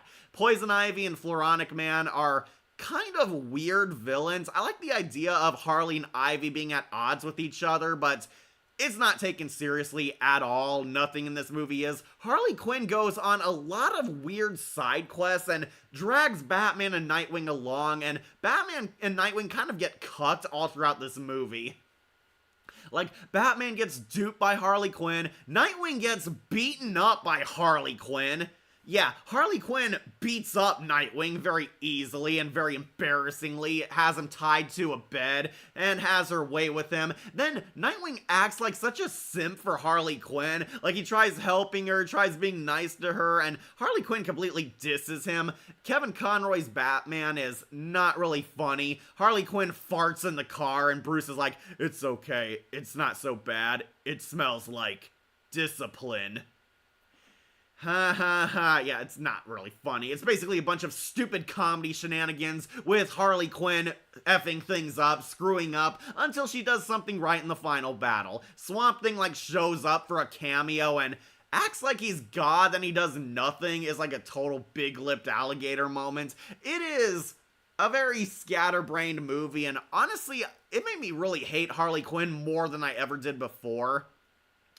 I'm not a huge Harley Quinn fan, so I was already in for a rocky time, but holy cow, it was bad. They made Harley Quinn look like the worst in this movie. It's not funny, it's not creative, and as a love letter to the animated series, it feels like a Dear John letter.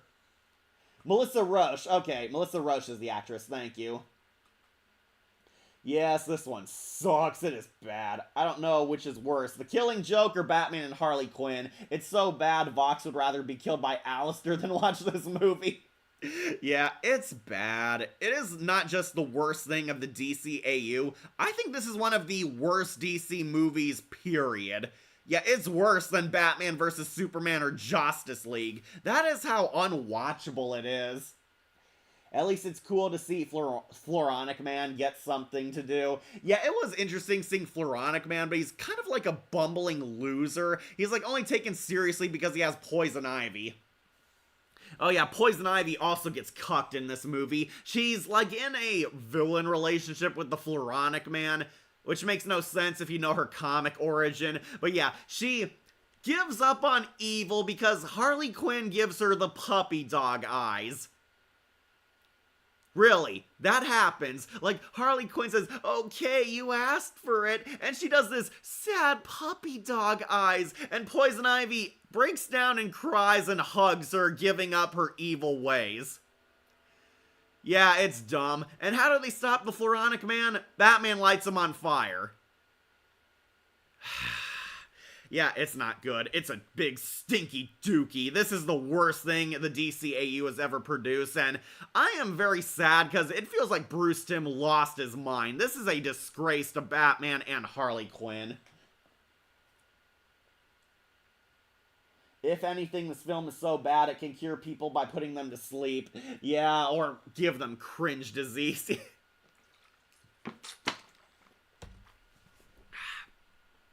Okay, yeah, this one, it sucks.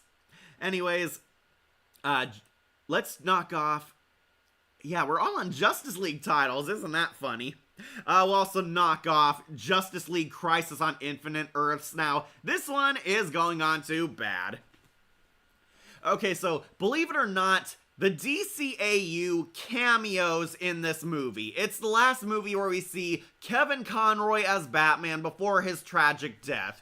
If I go out, at least I go out doing the one thing I love, being Batman. Yes, I know, it's a nice part of the movie. Unfortunately, the movie as a whole really sucks.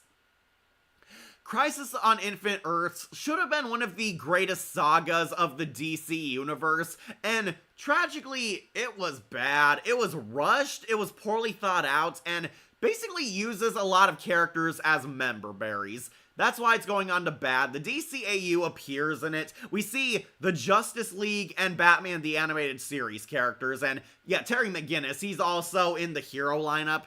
The Anti-Monitor is destroying dimensions and multiverses, and all of DC is in jeopardy, and basically all these other incarnations and TV shows show up to just die. That's why I don't like it. We see the DCAU, we see Teen Titans, we even see the friggin' Super Friends, and the Anti-Monitor just kills them all.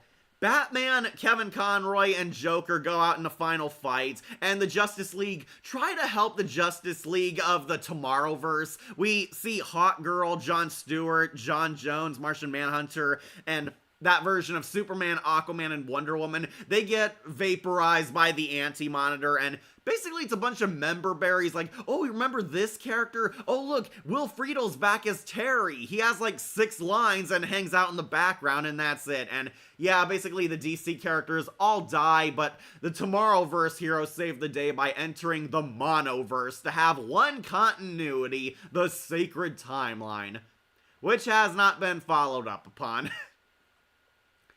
Oh, also, I hate this movie because they blew the Aya and Razor romance. Aya and Razor were almost gonna come back together, and they should have been main characters in this. No, Aya and Razor from Green Lantern just show up and hooked up off screen. We waited years for this. Yeah, it's bad. It's bad. Okay, just checking the comments. Yeah, I was kind of disappointed by how the Crisis film turned out. It is going on to bad, especially because they killed off the DCAU continuity. Yeah, terrible. But let's end on a high note with a bunch of Justice League stuff. I'm afraid I have to put the first mission onto Haven't Seen. This is the unaired pilot for the Justice League show. I've never seen it. I just haven't seen it. I heard it had their sidekicks. Like, we were gonna see Supergirl, Robin, and female Cyborg in this. It was gonna have, like, the Teen Titans and the League, but never saw it. I just didn't see it. I only heard rumors, but I never actually watched it. But let's talk about the Justice League we did get, the classic Justice League, and I might upset a few people, but I love Justice League and Justice League Unlimited. They're going on to cinema. Got the first Justice League. Wait, I think these are all their movies. Yeah, there's Secret Origins, there's Star-Crossed. Yeah, I'll put them all together. Like, save us some time. Yeah, Justice League. Yeah, this is the Secret Origins, the pilot movie. Really 3 episodes just stitched into a film. And, of course, Star-Crossed going up here. Yeah, okay, we got 2 of them. No, wait, this is Unlimited. My mistake. I'll get to that after. Yeah, here it is. Yeah, put them all together, of course. Yeah, Star-Crossed was better than the Origin pilot.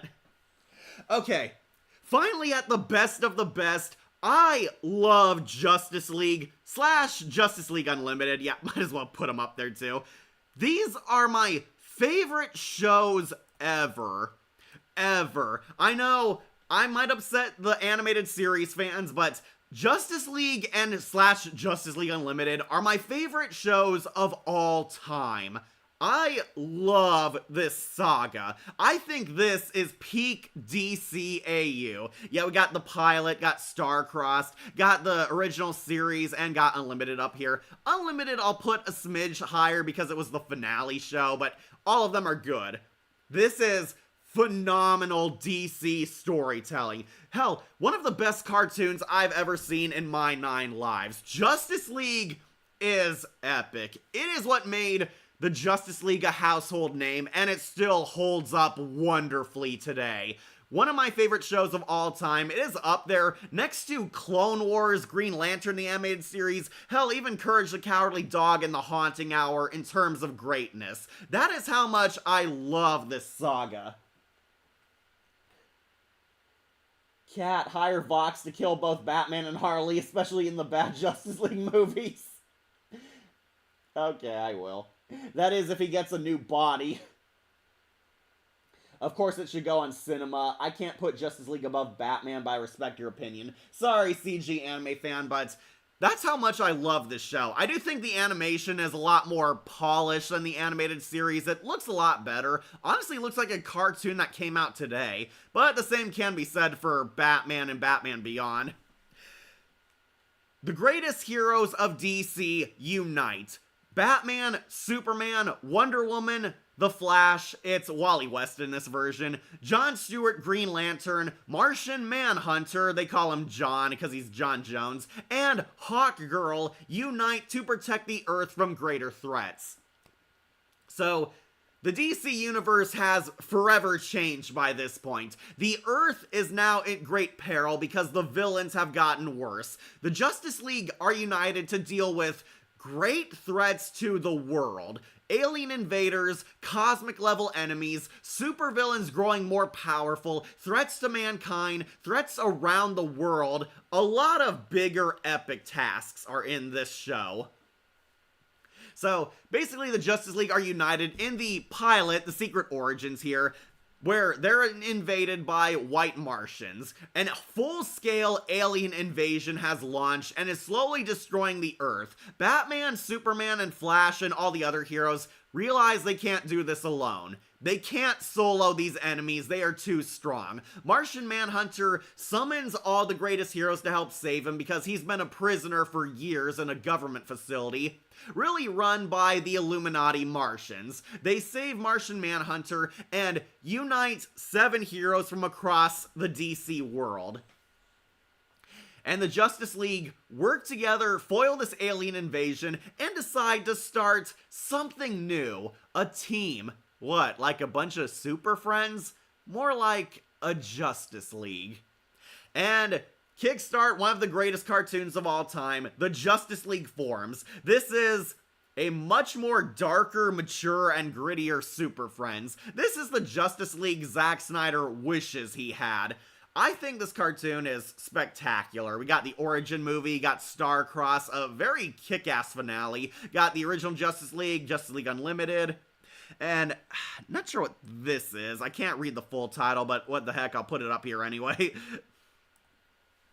Yeah, I think this is another one of their arcs. I think this is the Aquaman story arc, because Aquaman was also given a kick-ass makeover in the show. Basically, the DC universe has expanded. It has gotten larger, gotten bigger, and the villains have gotten far more darker and serious. They fight aliens, fight new threats, fight old villains. Lex Luthor comes back, forms the Legion of Doom. We see the Injustice League, see a lot of cosmic and powerful level villains of DC that we would never have seen in Batman or Superman shows.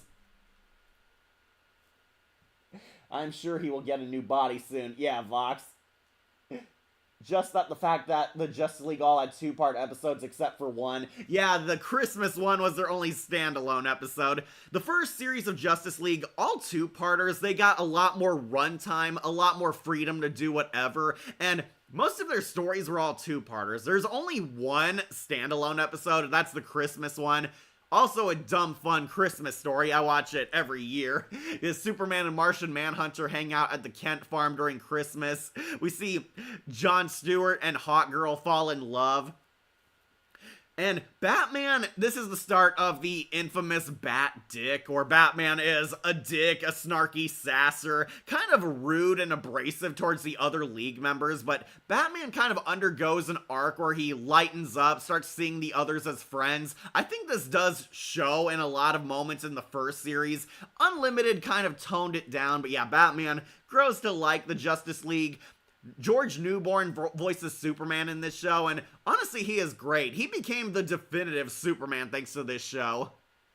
So, no disrespect towards Tim Daly, he's also a great Superman, but George Newborn became the guy everybody thinks of when they hear Superman. His voice has a lot of command, a lot of care, a lot of compassion, and Superman undergoes a lot more interesting character development in the Justice League than he did in his original series. Superman is put through the ringer. He's actually beaten up a lot in the first season. Second season, he got better. Superman has to become a leader. We see he doesn't see the others as equals either, but wants to defend them. Jon Stewart became the best Green Lantern of all time thanks to the show. Phil Lamar came back and proved that he could do deeper drama than Static Shock. His Jon Stewart Green Lantern was my favorite one. Honestly, I always thought Green Lantern was a black guy after watching this show and was surprised when I saw Hal Jordan for the first time. Yeah, he was great. Hawk Girl is actually at her most interesting in this show. We have not gotten a good Hawk Girl ever since this series. Hawk Girl is like a fascinating anti-hero character. She actually kills people. She's a hardened badass, but also lightens up. Green Lantern and Hawk Girl have a very heartwarming romance. The Flash has a great coming-of-age story because he's kind of the youngest hero on the team. Wonder Woman is finally introduced in DC, and don't worry, they give her a lot of plots to make up for how she was screwed out of her own animated series. Wonder Woman learns the meaning of man's world, starts seeing the Justice League as her true companions over her Amazonians. A lot of dramatic storylines, a lot of two-parters, a lot of epic villains too. Robert Englund as Felix Faust is pretty cool. We get to see Hades. Get to see the Manhunters, get to see Gorilla Grodd introduced in this show. Brainiac comes back, Luthor comes back, Darkseid comes back, the Joker comes back. My favorite episode of the first series is easily the Legion of Doom, has my waifu Cheetah. I do like the Injustice League versus the Justice League. Introduced us to a lot of reoccurring villains. Copperhead, who gets beaten up in every episode he's in. The Shade, who joins every villain faction only to lose. It's pretty fun. Really great show. Though the one episode is actually the praise the highest and the one that won them awards is the Star-Crossed arc. Star-Crossed is one of the most important arcs of this show because it pretty much changed everything for Justice League. In the second season, we find out Hawk Girl is a traitor. She's a spy. She was sent by the Hawk people to watch over Earth and notify them about its importance and keep watch over the superheroes. Hawk Girl betrays the Justice League and chooses the Thanagarian people because Hawkman is actually a twist villain in this show. Yeah, this adds a lot of drama, a lot of tension. The Justice League loved Hawk Girl as a best friend. She sold them out completely, chose Hawkman because Hawkman is her fiance, and adds a little emotional drama because Jon Stewart thought they were falling in love. And yeah, it kind of adds a gray morality here because Hawkman actually isn't fully evil. He wants to use the Earth for this super duper super weapon, which is supposed to help save their people. However, Hawkman lies to Hawk Girl, telling her that the people of Earth will be fine, but under their watch. However, the super weapon is going to destroy the planet. He has like a Death Star laser here, and they're going to destroy their enemy's homeworld. And Earth is unfortunately a necessary casualty in their war. Hawk Girl struggles with her emotions and her loyalties, deciding whether she wants to stand by her new friends, the Justice League, or stand by her fiance who she's loved for all her life, choosing her people or her found family. And yeah, Hawk Girl became like one of the best characters from this finale. The Justice League all wrap up plot threads. Wally becomes a more mature man. Jon Stewart and Hawk Girl's romance is at the forefront. Super Superman learns to work together, Batman actually offers to heroically sacrifice himself to defeat them, and Jon Stewart gets the best line, "Kiss my axe!" And he hits Hawkman with an axe, beating him down. At least this Green Lantern is better than Ryan Reynolds' Green Lantern. Oh, yeah, of course he is. My favorite episode from Justice League was the Joker one. Ah, you mean the Injustice League episode, Injustice for All. Yeah, my favorite two-parter. That's because this cheetah is my waifu. I can't put Justice League above Batman. Yeah, Batman the Animated Series was good, but I really love Justice League. In the Christmas one, Superman still believes in Santa Claus. Yeah, it is funny. It is super funny, alright? You mean Santa brought them. And they wrap their Christmas presents in lead gift wrap so Superman can't x-ray through them. Who remembers the quote Wonder Woman said in a certain episode, "And what's wrong with the way I dress?" You want to answer that one? Yeah, that Jon Stewart looking show. Like, there's like a political talk show host disrespecting the Justice League and says, "Look at what Wonder Woman's wearing, how scandalous." And Wonder Woman doesn't realize the sexual design of her outfit. You want to take that one, or Sandy Claus? Is Hawkman her real lover in this show? So, Hawkman was her fiancé. However, she fell in love with Jon Stewart. She was posing as a fake hero protecting the Earth and actually grew to love Green Lantern more than Hawkman. Hawkman finally returns, acts like they're still a couple, and Shiera realizes that her fiancé has changed. He's no longer the man she fell in love with, and their relationship has definitely fallen apart because Hawkman wants to take over the Earth. She once loved Hawkman, but he's no longer that same noble knight she fell in love with. Now she's in love with Jon Stewart, and yeah, she kind of cheated on Hawkman. She did bang Jon Stewart in an episode. But yeah, Jon Stewart is chosen over Hawkman, and Hawkgirl helps them defeat Hawkman. They destroy the super weapon, and Hawkman actually retreats. With the super weapon destroyed, they have no reason to stay on Earth, and Hawkman actually shows a sense of compassion. He lets Hawkgirl go and leaves the Earth to do its own will. He gives up on conquering the Earth and must form a new plan to defeat their enemies. However, Hawkgirl is banished. He can no longer look at her again. She is a total race traitor to her people. And unfortunately, Hawkgirl is a complete traitor on Earth too because she sold us out.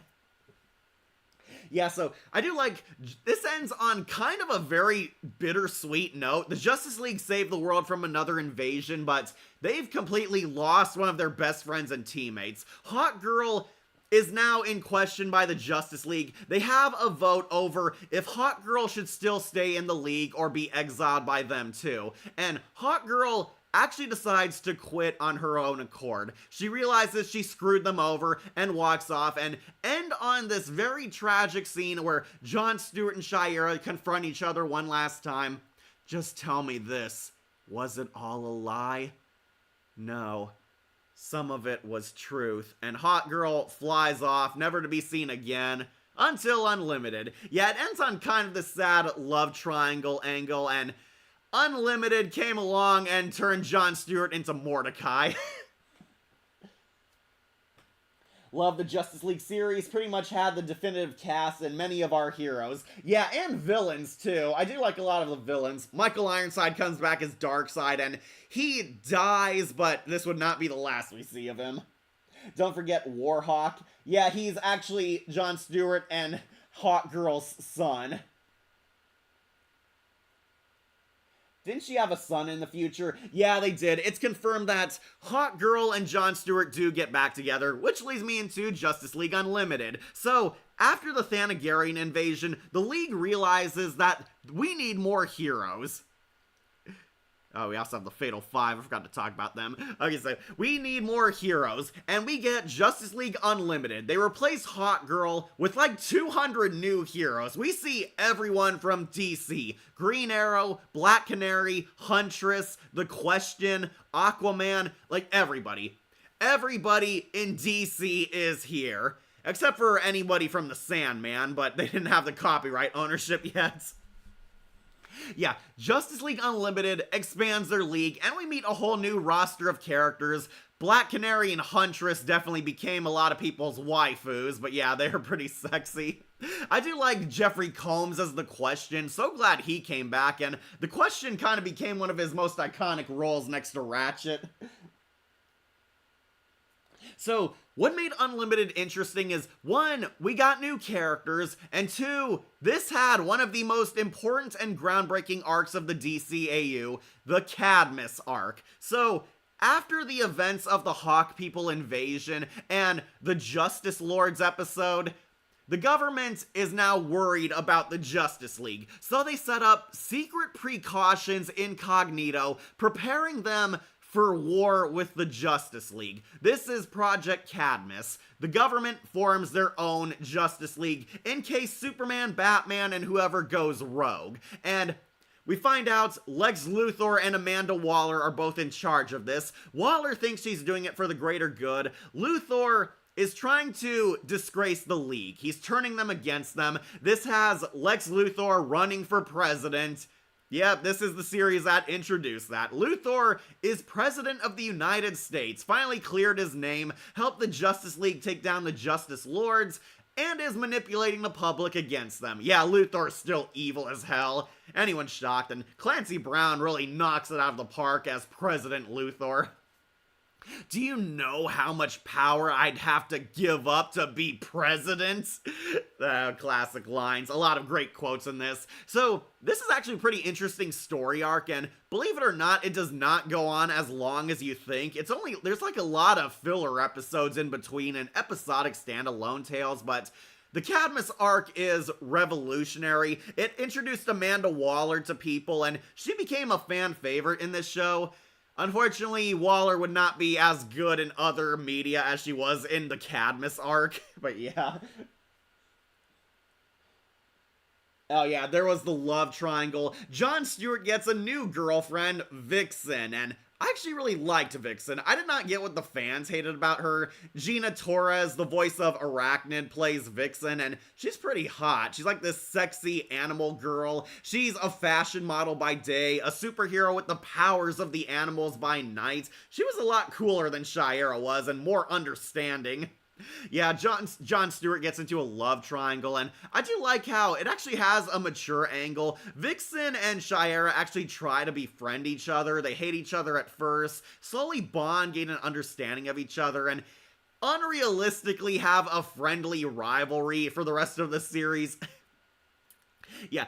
Tell me this. Have any of you ever met two people rivaling for the same person decided, oh, you know what, we should be friendly about who gets to be the lover of the object of our affection? Yeah, Vixen and Hot Girl unrealistically get along in the end. Yeah, most women do not act like this, especially today, but yeah, Vixen and Hot Girl try to have a friendly competition over who wins Jon Stewart. We find out Jon Stewart and Hot Girl are destined to have a son together. It's Warhawk. Love the Kronos two-parter. That is one of my top 10 episodes from this show. Yeah, didn't Vixen date that weird animal fusion hero? Oh, B'wana Beast. That was in Brave and the Bold. That hero disturbs me. B'wana Beast has the power to combine animals. Plus, both intros are epic. Yeah, I love the slow American patriotic theme of Justice League. Unlimited, a lot more fast-paced. It is a total earworm. You love it. It has a nice tune, nice energetic theme, and really gets you hyped to watch it. A lot of definitive characters in this show, for sure. Yeah, Warhawk was Green Lantern and Hot Girl's son in the future, making John realize that he was destined to get back to Shayera. They slowly fall in love, but there's like no definitive ending towards the love triangle. I guess the Crisis movie tried to solve that by showing them holding hands together, but not in the original run. Yeah, both intros are sick. Right now I'm watching the Static Shock episode, Attack of the Brain Puppets. Ooh, good show. A very intense finale of the show for sure. Then came Justice League Unlimited. So I actually like Unlimited. Didn't see her appear in the Unlimited intro. Okay. To be honest, the only Unlimited episode I hated was when Wonder Woman became a pig. Oh, I actually like that one because Zatanna and Bruce are together. Jennifer Hale as Zatanna definitely became one of my favorite voices. I'm tied between who's best as the sexy mage, Jennifer Hale or Lacey Chabert, because they both do really good Zatanna voices. It was because of that scene where Bruce was forced to sing in order to humiliate himself. Ah, yeah, so Kevin Conroy sings Only Blue, and it showed you that he could sing. I've heard that Conroy wanted to show off his singing abilities, and yeah, it is kind of comical and funny, but that's what made it kind of interesting for people. Yeah, Vixen dated Bawana Beast. I have a good idea for a tier list. Avengers series tier list. Oh, that could be good. I do have to watch one. I did not get into Avengers Assemble. It was not good. Earth's Mightiest Heroes all the way. You asked me this question, and I have in middle school. Okay, sorry. Catch up on comments. Okay, so the Cadmus arc was really great. The final season, a lot of people are split on, where the Legion of Doom becomes the endgame villain. Only a twist, it's actually Darkseid. Yeah, Luthor loses everything at the end of the Cadmus arc. Brainiac is dead, possibly still lingering, but only in Luthor's mind. However, Luthor and Grodd take over as the dual villains of the final season. They form the Legion of Doom, who, honestly, I was happy with. I like the Legion of Doom and Super Friends, and it was nice seeing them in a serious iteration here. They got everyone from the classic Super Friends on the Legion of Doom, except for Scarecrow and Riddler because of the Bat embargo. Yeah, the final seasons of Unlimited also got screwed over because the Bat embargo happened. This basically limited a lot of Batman's villains from appearing in other media. Yeah, they couldn't appear in Justice League Unlimited, the Nolanverse, and the Batman all at the same time, and yeah, it was BS. It was total BS. But I do like the Legion of Doom threats. Love seeing all my favorite villains, and even some new ones. We actually got to see a badass version of the Key. Got to see Dr. Polaris, got to see Gorilla Grodd back, got to see my waifu Cheetah. Everybody fell in love with Tala because she was voiced by someone from Buffy. Yeah, Tala was basically the Enchantress of the DC universe. Got to see Luthor finally as an endgame villain, only to reveal, dun dun dun, they accidentally reawaken Darkseid. And we get to see Michael Ironside kicking ass as Darkseid, deciding, you know what, screw everything, I want to destroy the Earth and get revenge on Superman. And Darkseid definitely felt like a worthy endgame villain for the DCAU. It is a full-blown apocalypse invasion of Earth, but this time, the Unlimited team is united and ready, where the remaining survivors of the Legion of Doom and Justice League fight Michael Ironside's Darkseid for the last time, get that kick-ass World of Cardboard speech from Superman, and Luthor actually saves the day, sacrificing himself to kill Darkseid, with the anti-life equation. Okay, so yeah, the finale is kind of weird. Luthor goes into the source wall, gets the anti-life equation, something that's been kind of hinted all throughout the franchise, but we never saw. And he comes back, and Luthor and Darkseid seemingly die. He, absorbs him with the life equation, and according to Bruce Timm, they became a part of the source wall. I do find it funny, you see the wall, and you actually see a cameo of Galactus on there. That was actually a pretty funny cameo, seeing a Marvel cosmic threat in the source wall. But yeah, Luthor ends up saving the day, and the day is saved. The Earth is saved, Apocalypse retreats, goes back to its civil war, and the Justice League finally ends a lot of threats. They give the Legion of Doom a mercy lead, like a 5-minute head start, and a lot of the villains we liked are still alive, like Cheetah, Toyman, Giganta. Giganta ends up kissing the Flash, but it ends on, honestly, this pretty satisfying and epic curtain call where we see every hero from the Justice League descend down the stairs heading out across the world, and ending the DCAU on the highest of all high notes. Yeah, Unlimited kicks ass. I still love it. Justice League / Unlimited, my favorite shows ever. I think it is better than Batman the Animated Series. I know, blasphemy for a lot of fans, but I think it is fantastic. It was my introduction to the DCAU. It holds a special place in my heart, and honestly, a lot of it really holds up. It still looks good. It's still written perfectly. It has some of the definitive versions of my favorite characters. Both the Justice League and Unlimited are pure cinema. GL, Shira and I are over. Besides, I'm with Vixen now. We have something good going on. We're very happy. Uh-huh. Why do we always have to talk about my love life? What's going on between you and Diana? Nothing. Uh-huh. I don't have time to pursue a relationship. My work is too important. Besides, Diana's a remarkable woman. A valued friend. She's standing right behind me, isn't she? Don't let that stop you. Keep digging. Yeah, they had great chemistry together. Yeah, my favorite ship for Kevin Conroy's Batman, easily Wonder Woman. I'm kind of surprised Batman and Wonder Woman didn't end up together, because their romance was actually the highlight of this show. Yeah, for once, Wonder Woman doesn't end up with Superman, she ends up with Bruce. Also had a small crush on that gypsy hero, but she never had a speaking role in the DCAU. I believe that's Madame Xanadu, or at least this saga's interpretation of her. That's understandable. Bruce Timm drew a lot of sexy women, and that showed in all these series. Justice League also had 1,000 different waifus we all loved. Yeah, the gypsy woman, I see her in the background. I think that's supposed to be Madame Xanadu, but they never say her name. At least you're not in Perfect School or Haunted School anime night. I meant about the two girls fighting over a guy, but then became friends. I've seen it in middle school. Sometimes it happens, but not always. Okay, yeah. Love Bruce and Wonder Woman together. They were a really cute couple. The Flash hilariously fumbled with the ladies in the first series. Then in Unlimited, he became like a huge chick magnet. Even the villainesses wanted him. He was like with Linda Park, with Fire, with Giganta kissing him in the end. And Tala also had sex with him while he was in Lex Luthor's body. Oh yeah, I gotta mention this quote. Aren't you gonna wash your hands? No. 'Cause I'm evil. Yeah, one of the better comedy episodes.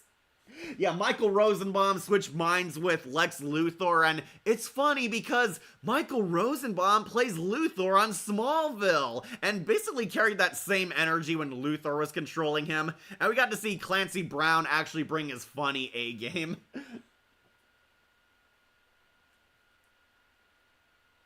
Yeah, love the Great Brain Robbery. That was one of their best comedy episodes. A lot of people really loved it, and yeah, it was entertaining. I'm not the Flash, I'm Luthor. And I'm Charlton Heston. Really clever adult jokes, too. Yeah, it's implied Tala also slept with Luthor, was really the Flash in Luthor's body. Too bad Tala ended up dying, but she was too powerful to live. Yeah, Unlimited, it is great. First series, also great. I consider them both the same show, like Batman the Animated Series and the Red Sky seasons. Yeah, kind of the same show, they just changed the title. But both S tier, magnificent, I absolutely love them. They are pure cinema. Lex and Flash's body, at least I can reveal the Flash's secret identity. I have no idea who this is. Yeah, we got to see Wally West unmasked, and Luthor does not know who he is because the Flash is kind of a nobody in his civilian identity. Really funny. Mostly because of the scene of Flash slash Luthor and Tala. Yeah, her name's Tala. She's supposed to be the Enchantress, but I guess copyright kind of made them change the name. Yeah, these two shows, they are pure cinema. But we have one last one, Justice League versus the Fatal Five. Another anniversary movie, and I think it's great. Okay, so this is another anniversary movie. It is much, much better than Batman and Harley Quinn by a country mile, but honestly not S-tier cinema or a banger. I think the movie is definitely decent. The Fatal Five from the Unlimited episode come back. Summerlee Montano now voices the Emerald Empress. This is basically a Jessica Cruz movie set in the DCAU. Yeah, we get a return of the Justice League. Only some of the members. I know Batman's back, Kevin Conroy, got George Newborn Superman, got Wonder Woman, got Jon Stewart Green Lantern. I don't think Martian Manhunter appeared, at least I don't remember if she did. However, the Justice League is training new heroes joining them, Jessica Cruz and Starboy, and it's honestly kind of a Jessica Cruz movie taking place in the Justice League show. Alright, sorry, just checking the time. Okay, so it's kind of a Justice League film, yeah. It's mostly Jessica Cruz's movie. If you don't know Jessica Cruz is, she's the new girl Green Lantern they introduce. Personally, I would have preferred we had a Jade movie, because Jade is underrated, but Jessica Cruz is introduced here. We see her origin. She's the new Green Lantern of Earth, and has joined the Justice League as a new superhero. However, she's having an identity crisis, feels isolated, and doesn't know her true power or thinks she's good enough to be a hero. While this is happening, there's like several B-plots happening along the side. Starboy from the Legion of Superheroes goes back in time tracking down the Fatal Five. If you don't know, the Fatal Five were Legion of Superheroes enemies. They're 5 OP supervillains who traveled back in time to alter the course of history. Got the Emerald Empress, got Thalak, got the giant Cyclops guy, the Executioner.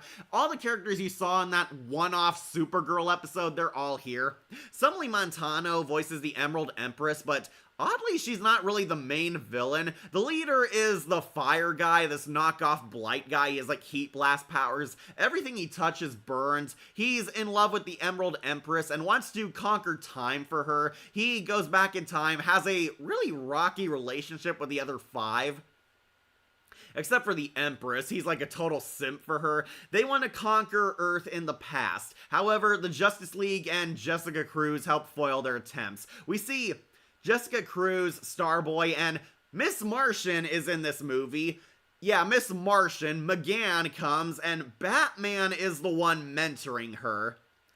Yeah, it should have been Martian Manhunter, but I guess Carl Lumbly was too busy. Batman is mentoring Miss Martian as a protege. She's like a kid hero who wants to join the Justice League. Jessica Cruz gets her origin, her rise to herohood, and a romance with Starboy. Starboy is kind of this kooky, eccentric weirdo. He's kind of crazy. He gets locked up in Arkham Asylum, becomes best friends with Two-Face. Yeah, Two-Face makes like a 5-second cameo in this, not voiced by Richard Mole, but Bruce Timm, and basically these younger heroes unite and prove themselves to the Justice League and fight the Fatal Five. It's not the worst thing ever, but kind of a forgettable action movie. I don't really hate anything in this, which is why it's going on great, but honestly, it was kind of okay. Like, a lot of interesting stuff happens. It's definitely not incompetent, and it's great hearing the classic Justice League back. We see Batman, Superman, Wonder Woman, I believe Jon Stewart, Green Lantern, I'm forgetting who else, but that's kind of a thing. It's a bit forgettable. The movie is very slow, very downplayed, tries to be like this mature coming-of-age story, but it's just not as fun as the others. If they want a kid hero, start with Static Shock. Yeah, I agree. It should have been Static Shock. Or Beast Boy, not Teen Titans Go Jerk. I will say Jessica Cruz is a lot more tolerable in this movie than she is in the Superhero Girl show. I actually cared about Jessica Cruz in this. You know, I think I might put it Gotham Girls before it, because I like the Gotham Girls way more. Fatal Five, honestly, it's an okay movie. It's free on YouTube, so feel free to check it out, but honestly, I wouldn't go home, like, writing about it. It was definitely decent. You know, I might actually dump it down in okay now that I'm talking about it. Yeah, it's okay. Not one of the greats, but honestly, I think it's fine. It's definitely mild entertainment. It's something to watch if you're bored, but As a love letter and anniversary special to the Justice League, I think they kind of fumble the bag. It feels like they wanted to write a Jessica Cruz story with the Justice League there to basically help sell it. The League are kind of side characters in this. They're still there, they're still cool, they're still doing what they do best, being badass heroes and mentoring the younger generation of heroes, but ultimately it is Jessica Cruz's story, and the Fatal Five were not very memorable villains. They're so much cooler in that old Legion of Superheroes show. Here they're just fine. They do their job, have funny moments, have cool moments. It's a very standard superhero adventure, which is why I sadly have to put it on okay. Are you ever going to do a tier list of Batman the Animated Series original villains? Yeah, I will. Just want to do something much bigger, and that was the DCAU tier list, which we finally completed. Yes, I did it. I did them all, and wouldn't you know it, we have a lot more good than bad in this tier list. Sorry, there are some I haven't seen, but as you can tell, the DCAU was very good. I don't even think I can squeeze them all into one shot, so take one last look. We ranked them all. We talked about the DCAU as a whole, from top best, which is Justice League Unlimited, to bottom worst, which is the Harley Quinn movie. Alright, I'll go over it one last time for any of you late birds, or for those of you who skip click all the way to the end. Let me get a drink, catch up on comments.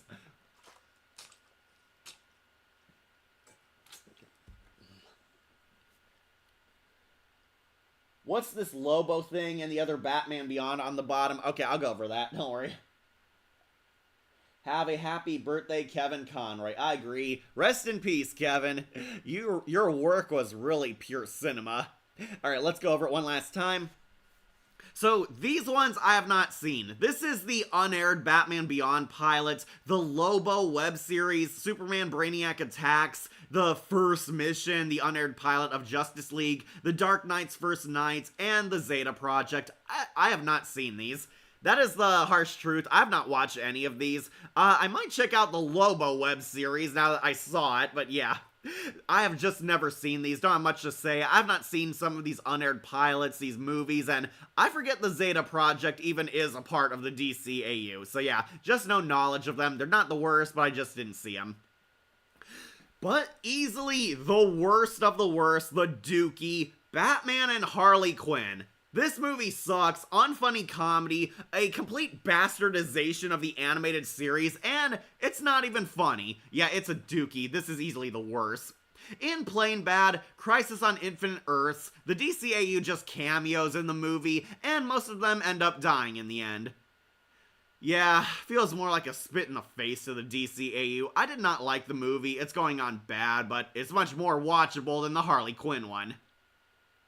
In okay, the average ones, as I just said, Justice League vs. the Fatal Five, it's a fine, if forgettable movie, and Mystery of the Batwoman, which, honestly, I didn't really care for. These movies are not the worst things, but honestly, they don't really show you the greatness of the DCAU. These two, watch them if you must, but it's not great cinema. Then up in great, Gotham Girls. Yep, I love seeing the sirens in action. The sirens deserve a much better budget, but this was pure dumb fun. Just a bunch of fun shorts that are mildly entertaining, and I love hearing the classic animated series actresses back under the voice. This one, definitely worth a watch. The Sub-Zero movie, yeah, it's pretty good. Great finale to the Nora Freeze arc, and a fun Batman vs. Mr. Freeze adventure. Much better than Batman and Robin. Banger. Yeah, Superman the Animated Series and Little Girl Lost. Yeah, don't ask me why it wasn't counted as a Superman episode, but yeah, Superman the Animated Series, I think it's pretty good. Pretty fun. Not as good as the Batman show. I'm sorry, but I do stand by that. I think it's a pretty simple, fun Adventures with Superman, but it is better than that stupid anime show on Toonami. And Chase Me. Yeah, I'm a Catwoman simp, of course I love this. It's just a dumb fun short film. Seeing Bruce and Selina teasing each other, pretty fun visual storytelling. It is worth a watch, and it's not that big a time waster. It is definitely an underrated banger. Alright, and the pure cinema. Who are our top dogs? Who makes the DCAU look good? The world's finest movie. It's the good Batman vs. Superman. Enough said. The Red Sky seasons. Yeah, I just consider it a bonus season of the animated series. Static Shock. It is great, underrated. Static Shock is a really kick-ass superhero, and he better get his own movie soon. But yeah, show still holds up. Mask of the Phantasm. Was there really any doubt? It's one of the greatest Batman movies of all time. Of course it's cinema. Batman Beyond and his movies, the pilot movie, Return of the Joker, both the PG cut and the uncut version. Yeah, Terry McGinnis's Batman is awesome. It took this franchise beyond and lives up to all its hype. Batman the Animated Series. Yeah, also, zero surprise to this one. It's one of the greatest cartoons of all time, and still holds up to this day. This made Batman a household name and gave us definitive versions of every character. Of course, it's pure cinema. And of course, the top ones are Justice League. We got the Secret Origins movie, got the Aquaman episode, the Starcross finale, the original series, and even Unlimited. Yeah, Justice League / Unlimited is one of my favorite shows of all time, and I know it's blasphemous to say, but I do love it more than the Batman show. Like, what can I say? This was epic. It was grand, Titan-level storytelling, gave me a lot of great versions of these characters, a lot of great episodes, fantastic DC adventures. Justice League / Unlimited is the greatest DC animated universe project of all time, which is why it's my #1 at Pure Cinema. So got that, Justice League or Unlimited, whichever. They're both #1. They are my #1 best. And at rock bottom is the stupid Batman and Harley Quinn movie. Do yourself a favor and don't watch it. It is only useful for torturing your enemies. Great list as always. The 90s and 2000s were definitely peak when it came to animated DC. And some live action. Smallville was pretty great too. Have a happy birthday, Kevin Conroy. This Lobo series had the mature content. Okay, I have to check it out. I'd never watched the Lobo show. I might check it out now, but I did not know this existed. So I only saw the Gotham Girls as the web show. But yeah, this completes my tier list, and as you can see, got a lot more good than bad. That's how great the DCAU is. This was for you, Kevin Conroy. The DCAU still rocks. Go check it out, especially these entries from great to cinema. They are all fun adventures, all great shows, all great movies, and avoid these ones like the plague. Definitely not interesting, and Batman and Harley Quinn is a crime against cinema. But yeah, that completes my tier list. Thank you all for watching, for checking it out. What'll be our next tier list? Well, with winter coming, we might finally do that Penguin tier list, and Wolf might join me for the next regular show tier list. I know some people want me to do the Avengers now. I do have to watch some of them. I never saw Disc Wars. I binge watch Earth's Mightiest Heroes all the way through. That is my favorite Marvel cartoon now. Haven't finished Avengers Assemble because it was pretty bad. But I'll think about doing a Marvel show tier list one day. But this was the DCAU's day because it was for you, Kevin Conroy. Yeah, my next tier list, most likely Penguin or regular show tier list. Next video, we finally did our 666 video. Go check it out. It's on YouTube right now. Wolf and I have some top secret projects. We won't reveal what they are until they're officially finished. We want to actually finish them first before we make big promises. But yeah, that's where we're at. So, thank you for joining me on this tier list. So, I'll finally set you guys free. Thank you for being so patient. And respect to the Dark Knight himself, Kevin Conroy. Happy birthday, Kev. Bye. See you next time. Bye, Anime Night. Have a good night. Bye, Tails. Alright, let's wrap up. Remember to like, comment, share, and subscribe, or just tune in for more videos posted here on Wolf Entertainment. I'm your host, Catastrophe, and I'll see you all again. Same cat time, same cat channel.